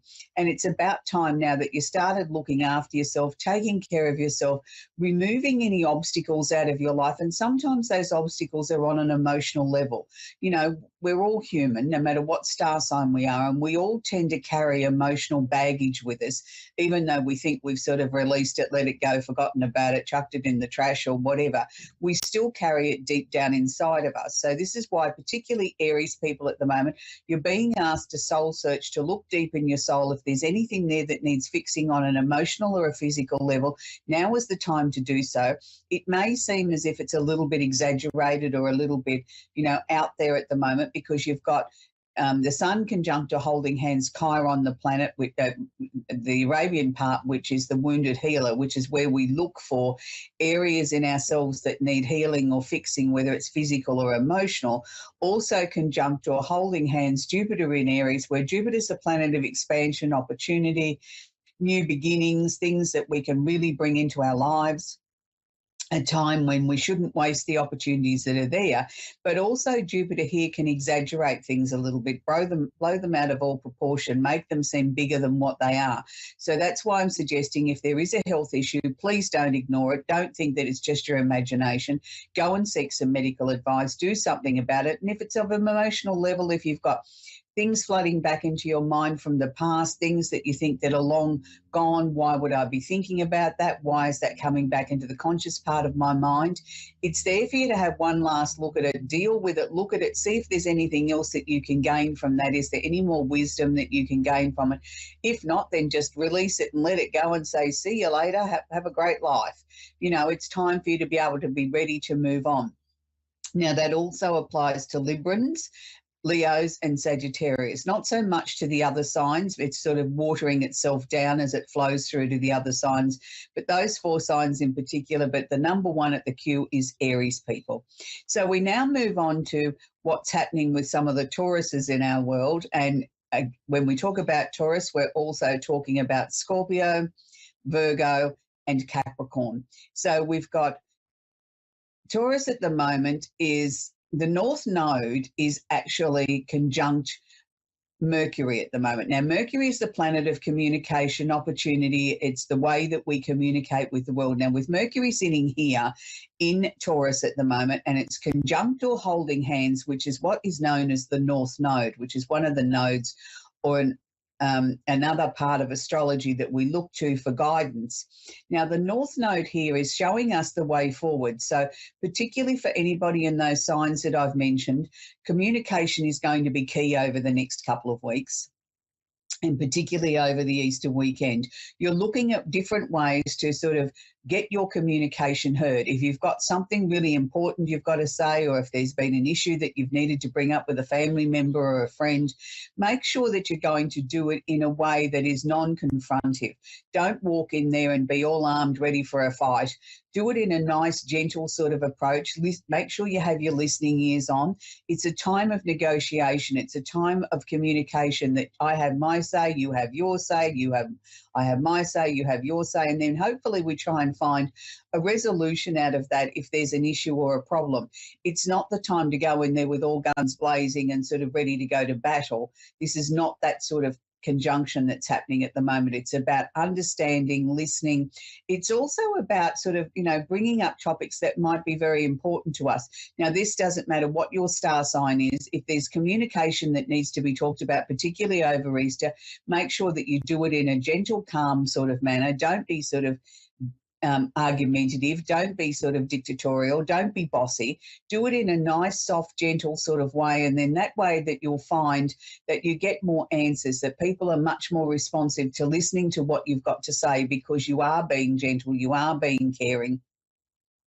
You're not being negative. You're being a much, much better person to be around. So there may be some sort of, slight disagreements that might come up over the Easter break. Isn't it wonderful about holiday times? It brings out some of the family skeletons out of the closet that we thought that we'd long dealt with. All of a sudden they're there and we need to confront them again. I don't know what it is about holidays and get-togethers with family. I suppose it's because we have a lot of family members in one room, and that's the ideal time to bring up these things, but it doesn't always make it for a pleasant time.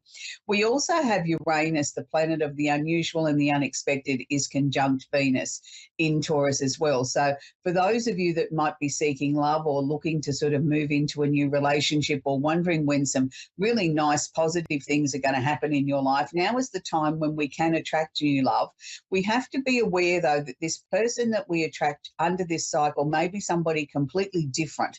They may have a completely different outlook, maybe the type of person that we've never been out with before in our past, that's somebody that sort of really is intriguing and different.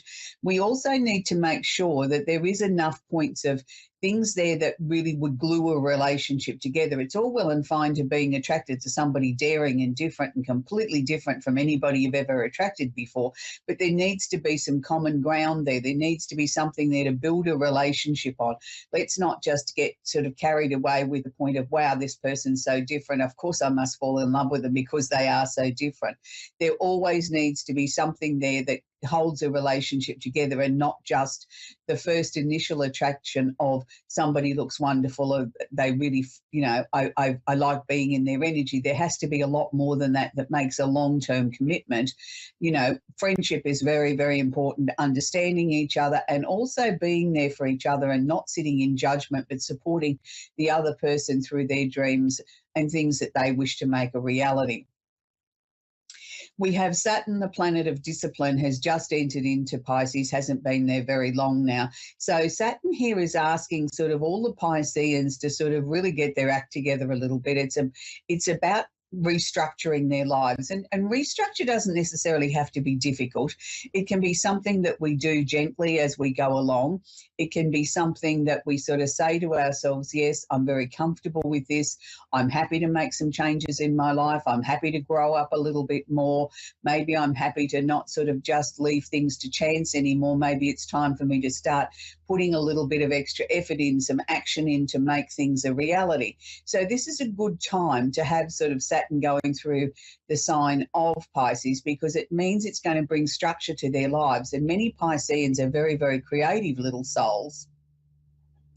And sometimes with that creativity, they forget to be able to harness it or focus on it to a way that they can bring it to fruition. So Saturn sitting here will actually give them that discipline, will give them that structure that sometimes Pisces people really lack. It's sort of like they come up with these brilliant ideas. They're amazing to be around. They have this most wonderful outlook on life, but they forget how to structure things. They forget that you've got to meet deadlines, and, things like that are really important in the real world, that we do need to meet deadlines. So for Saturn is actually making a lovely aspect to Mars in Cancer. Now, Mars in Cancer is the planet of action. It's the planet of, sometimes sort of people sort of call it the planet of war. I don't like to look at it in that way, because hopefully we're not going to have too many more wars in the world.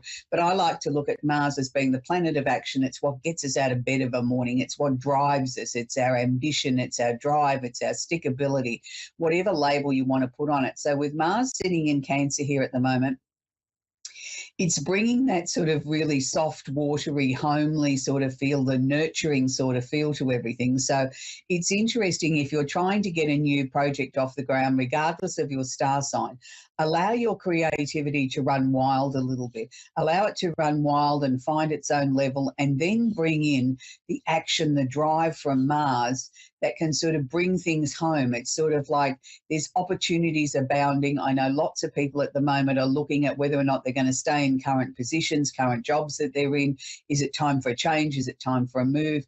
And for a number of people, it is time for a change, or it is time for a move. But this is about listening to your inner voice, listening to your inner intuition, and sort of saying, is this precisely the right time for me to be making a change? Or am I just being a little bit, I'm sick of everything and I want to overthrow everything because I'm bored, because I'm cranky, because I didn't have enough sleep? You've got to make sure that the changes are right for you, that it's not something that you just sort of are doing because you got out of bed the wrong side this morning. So the final planet I want to talk about is Pluto. Now, Pluto has just gone into Aquarius in the last 10 days. Now, he'll only dip his toe in the water, so to speak, here in Aquarius until about June. So it's interesting to see how Pluto is going to play out, because Pluto hasn't been in Aquarius in over 200 years. So we don't have a lot to go back on to look at and sort of say what are the symbolic things that how Pluto behaved last time it was in Aquarius. I've just noticed in this last 10 days that with Pluto in Aquarius, it's really interesting how people are really sticking to what they believe in, whether they're politicians or who they might be, or people in prominent positions, or even just yourself. It's like, well, this is what I believe in, and don't question it. I'm not going to give you a reason why I believe in it. I just do. So to me, Pluto is sort of intensifying that I know this is what I believe in. This is what's important to me, and I'll shove it down your throat whether you want to hear it or not. But this is my belief system, and don't challenge it. So I think all of us need to be aware that while Pluto has just dipped his toe into Aquarius, that we don't get on our soapbox and become too dogmatic in conversations that we're having and shut our ears off to listening to someone else's point of view. It's really interesting because people will really go to the nth degree to defend a type of behaviour or a belief system or a way that they've always done things. And I think we're going to see this a lot in political circles around the world, where politicians are going to get up and say, well, this is the way it's always been done, and this is the way we're going to continue because this is what the party believes in, and this is the party belief system, and this is how this country was founded. And we're going to see a lot more conversations like that, where it's almost as if they're trying to convince themselves that they've always been right, and there's no other way that we can look at something. Now, the Aquarian energy is about thinking outside the square, is finding new and innovative solutions. So it's interesting, it's almost in a tug of war, where Pluto was sort of being so dogmatic and wanting to hang on to the old and the tried and the true, whether it's working or not, that's the way we're going, and we're not going to change it, where the Aquarian energy is coming in and trying to disrupt that and sort of, you know, get a jackhammer in under the foundations and saying, are they really that secure? Haven't you thought of maybe a different way of approaching this? So I think we're going to be heading into some interesting times. So for Aquarians, you may be feeling a little bit uncomfortable, feeling as if your world's walking around on quicksand and not secure like it was. Just get used to it, because once Pluto moves in there, he's going to be there for a very long time. That won't be till the end of 2024 on a permanent basis, for a very long time, but we're going to have a few ins and outs up until then. So I hope that's helped you understand a little bit more about what's happening around the universe this week. We're going to talk with Trinaya in Seal Beach in California. I hope I pronounced that right. I'm sure I haven't. But anyway, how can I help you today, sweetie? Hello, are you there, Trinaya? Hello, hi. Hi, sweetie. I'm sorry if I pronounced your name wrong. Is there a question I can answer for you? Well, I was actually looking for mediumship. As far as questions go, I'm looking for see how my financial situation is going to be, and with my new job, and also am I going to stick with it? But I also was just really into mediumship because I had several people that have passed away. So. Okay, sweetie, look, mediumship is not something you can do in a couple of minutes to do it properly. What I can do is answer your question for you. If somebody wants to chime in from the other side, I'll be more than happy to pass on the messages. But they quite often get a little bit of stage fright coming through with the whole world listening in too, and it's something that, you know, it doesn't always happen quite that quickly. So as far as your new job situation is concerned, I'm not sure that you're in the right job. I sort of feel a little bit uncomfortable still with it. Is that how you're feeling? Because to me it's not sort of fitting like a glove, like I'd like to feel it should. I'm right, not like saying I wanted it to, yeah. Yeah, and I'm going to say let's give it a little bit more time, because I don't know that, you know, like some things that we move into, and particularly with jobs, we walk in and day one it feels like it fits like a glove and it's where I'm meant to be and I feel like I'm home, and then there's other things that are a bit prickly. And this one to me feels a little bit prickly. It's not that you can't do the job, it's not that you're not competent. It's just that I'm just not sure the people are that friendly. It's sort of like everybody's sort of so caught up in their role, it's sort of people have forgotten to sort of say, hey, how are you? Are you coping? Is there anything I can help you with? I just feel by the end of April, the early part of May, I think you're going to feel a lot more comfortable with the role than you do now. And I do actually think it will grow on you. And interestingly enough, I think you're going to stay there for quite a long time. So it's obviously going to improve then if you're going to stay there for a number of years, and not sort of, you know, at the moment you're thinking, well, have I made the right choice? Should I be looking for something else? No, I don't think you should jump to that conclusion yet. Let's just sort of take one day at a time and see where it goes. You weren't wrong when you said there was quite a few people on the other side. I've got quite a gathering of people there sort of all sort of waving and saying hello. Nobody's sort of really coming through with any particular message other than they all want to be first. Is that how your family behaved? Yeah. That they all want to be the number one. They all want to be the centre of attention, because that's the way they're behaving to me, like a classroom full of 10-year-olds all going, look at me, look at me, look at me, as I'm over here waving, and that's how they're all. But obviously they're happy to be able to sort of, you know, look at me, wave, and sort of get some sort of message through. So I'm taking it from that with nobody sort of popping forward and saying, look, I have a really significant message that this has got to be passed on, that they're all happy with the way things are unfolding. Was there one particular passing of a female that you were puzzled by or was harder to get over the loss of? Well, probably my mother, and that was the only female. But yes, it was a little bit disturbing for me. But yeah, I mean that's all I could think of for a female. But yeah. Yeah, no, it was just that this female came forward and she didn't sort of say much. She just said you'd had an issue or were more upset over losing her, as if there was question marks around it, as if you didn't fully understand it. That was the way she presented it to me. Was there question marks over her death? Yeah, Was it sudden? and I still don't. Yeah, I still don't. It was my mother. I mean, she was on hospice. Yeah, and I questioned it because one day she was, fine, and then the next day she's in hospice, and there's just questions about it, why did it happen so quick like that? So. Yes, I wasn't comfortable with the situation.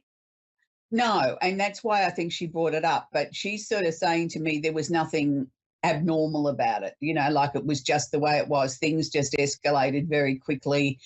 She was more upset about the fact that you were upset about that part than, I mean, it's always sad when we lose somebody. I'm not trying to minimise that, but that's the thing that's been standing out or bothering her, if I can put it that way, that you didn't have answers, that you were still questioning it and not just getting on with the process of grieving and missing her and remembering the good times, that you were sort of stuck in this groove. And that's why I think she pushed away to the front. Let me assure you, she sort of literally knocked people out of the road to get there, to get her say. And that was sort of different to the way, everybody was waving and sort of, as I said, behaving like 10-year-olds in a classroom. And then all of a sudden this woman pushed her way through to the front and she was literally knocking people out of the road because she needed to get this message across. So there's nothing there that was sinister. I think that's the main thing she wants you to know, and she just wants you to get on with understanding that, she's happy, she's settled, she's not sick anymore, and she loves you and she misses you, and, enjoy your time with the family over Easter. Anyway, sweetie, that's where we're going to have to leave it. We're going to talk with Tammy now in Erin, Pennsylvania. Are you there, Tammy? Yes. Do you have a question I can answer for you, sweeties? I'm trying to figure out if now is the right time to tell somebody that I love them, because I'm kind of scared to. Okay, and I'm not sure if it's the right one or not. The right time or the right person to say I love you to? The right time, is it? Both. Both, okay. Well, sweetie, you're the only one that can answer whether or not you're in love with somebody or you love someone. It's not my role to sort of say yes or no to that part. But, I mean, I am. I'm scared to, and I don't know if it's the right time or not. Of course, I can understand that. It's always a very difficult thing when you're in a relationship, and particularly when it's still relatively new. When do you bring up that L word? We don't want to frighten someone off, but at the same time, you want the other person to know that you are really serious about them and that they mean a lot to you, and that, the word love conjures up a lot of different things for a lot of different people. Sweetie, I don't know that you need to sort of try and decide whether this is the right time and, get all tense and upset about it and worried about it. Let's just let things flow in their own natural way. I think there's going to be a natural opening for those words to come out, and it won't be something that you've sat down and thought about or rehearsed or whatever. I think it will just happen, and it'll happen naturally, and I'm going to say it's going to be very well received, because I can see him turning around saying something to the effect, and I love you too, and I always have. So, let's not sort of put too much pressure on the situation. Let's just enjoy the time that you've got together and let things sort of flow. I think, we get so caught up in everything, particularly at the beginning of a relationship, where we don't want to frighten someone off by us being too strong, too emotional, too whatever. But at the same time, we need to find that balance to let them know that we're there and that we care for them, and, you know, this is really important to you. I don't think he's the world's greatest communicator, and particularly when it comes to matters of the heart, he gets a little bit tongue-tied. He practices everything in his head 5,000 times, and then when he goes to say it, nothing comes out, and he sort of seems a bit clumsy or says something that seems really abstract or stupid. But look, I think once we get this initial I love you out, I think things will flow a lot easier. Look, I really think this union is very positive. I think the two of you are very, very well suited. You've both had some heartache in the past that you're both aware of and don't wish to repeat. But at the same time, I don't think either one of you are frozen in fear of never falling in love again either. And sometimes that's the thing, people sort of promise themselves they're never going to be hurt again, and they shut everything down so that they never allow love in again, or it takes a long time for it to come back in. But with you guys, I think it's, you know, the block of ice is nicely thawing at a nice pace, and I think before too long the two of you will be starting to talk futures and what we're going to do when we do this and when we do that as a couple, as a serious couple, which is good. So which one of you would move? He would. He would? Okay. Because that's Well, something would that I too, know but that... it's something Yeah. he's already looking at doing. So Yeah, I just felt that there, as things become more serious, there would need to be a move. And I don't mean moving into a house together. I mean a move that's a little bit more distant than just round the corner to me. So that would be him, would it? Yep. Yes. Yeah, but I that think is... he's already looking. Yeah, I was going to say that. He's already starting to look. He's already been thinking about it, making plans. Now, that's not something that you do if you're not in love with somebody or believing that this is going to be a more serious connection than just a casual acquaintance. So, you know, there's certainly sort of quite a bit of movement in the camp there. He's a really, really nice man. I just keep getting a lovely smile on his face. There isn't much that rattles his cage. You know, he's a very patient man, a very caring man. He keeps telling me he's not really good with the words. And yet I want to say that, you know, you don't have to write a novel. You know, just 3 little words, I love you, can mean the world, can't they? I mean, you don't need a great expanse past that point. It's just, I don't think he's ever really considered himself very romantic, and all of a sudden he's got all these romantic ideas with you, you know, buy the flowers, do this, say I love you and tell you how beautiful you are, and he's got to try and bring that into his daily repertoire. But I do think he will, and everything will move forward. So anyway, that's where we're going to leave the readings for today. So we've come to the end of the show again. I mean, the half hour goes very, very quickly, as I appreciate.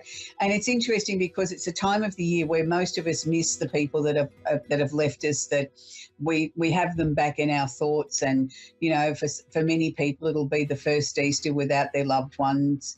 And that's a particularly hard time because it's a time when you're used to celebrating or have family get-togethers and meals together and a lot of laughter, and all of a sudden that one person is missing or a number of people are missing, and it makes it harder to sort of go on. But let me assure you, everyone that's gone before us wouldn't want to see you sad. They want to see you making new memories, happy memories, and getting on with life and celebrating, and have a little chat with them. Set up a little area that's just for those that are no longer with us, so that you can feel that you've made a special, you know, place at the Easter table, or have an Easter egg for them. I mean, I'm sure they'll be pleased if you do that. So anyway, this week I want to leave you with a song that was written by one of the world's most prolific songwriters, and I don't think there'll ever be anybody that can write a song like this man could. And he wrote many, many songs, but this one in particular says it all. I Say a Little Prayer for You. Burt Bacharach wrote that beautiful song for Dionne Warwick, and it's one of the most beautiful, inspirational songs I think that we can have at this time of the year, where, you know, I will say a little prayer for you over Easter. So happy Easter, everyone, and see you next week. Bye for now.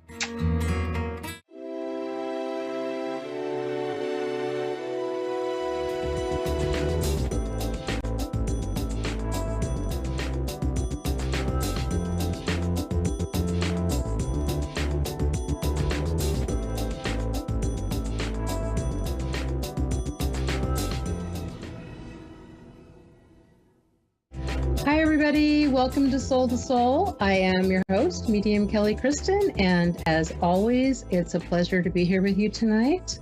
And guess what, guys? It is not